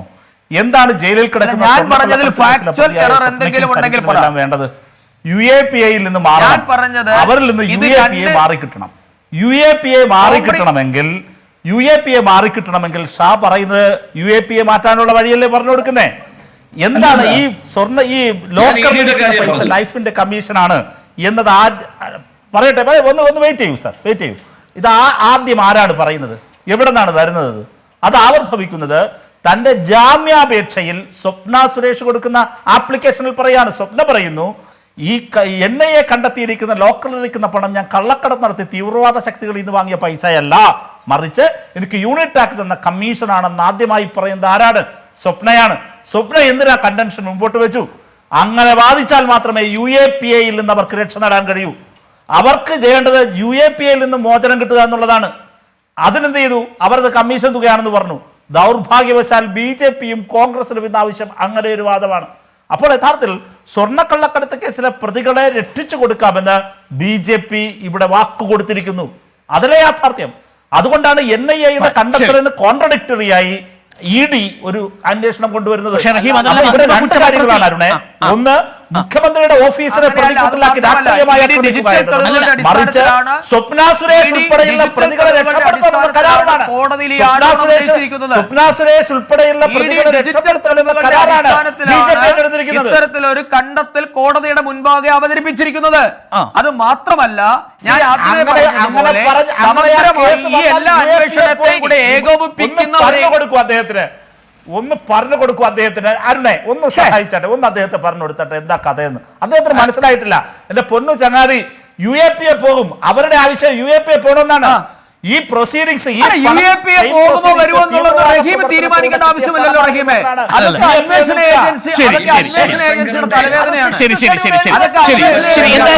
ഏജൻസികൾക്ക് മുന്നിലിരിക്കുന്ന വിഷയമാണ്. നന്ദി ശ്രീ സന്ദീപ് വചസ്പതി, നന്ദി ശ്രീ മുഹമ്മദ് ഷാ, നന്ദി ശ്രീ A. റഹീം. അന്വേഷണ ഏജൻസികൾ രണ്ട് വിരുദ്ധമായ റിപ്പോർട്ട് കൊടുത്തിട്ടുണ്ട്. 1 കോടി രൂപ എന്നത് വാസ്തവം തന്നെയാണ്. പക്ഷേ അന്തിമ കുറ്റപത്രം വരുമ്പോഴാണ് ഈ 1 കോടി രൂപ യഥാർത്ഥത്തിൽ ശിവശങ്കറിനുള്ള കമ്മീഷനായിരുന്നോ അതല്ല സ്വർണ്ണക്കടത്തിന് സ്വപ്ന സുരക്ഷയ്ക്ക് ലഭിച്ച കമ്മീഷനായിരുന്നു എന്നത് വ്യക്തമാവുകയുള്ളൂ. എന്തായാലും സർക്കാരിന് മുന്നിൽ നിരവധി ചോദ്യങ്ങളുണ്ട്, പാർട്ടിക്ക് മുന്നിൽ ചോദ്യങ്ങളുണ്ട്. അത് ഈ തെരഞ്ഞെടുപ്പ് സമയത്ത് എങ്ങനെയാണതിന് മറുപടി പറയുക എന്നത് വരും ദിവസങ്ങളിൽ നമുക്ക് കണ്ടറിയാം.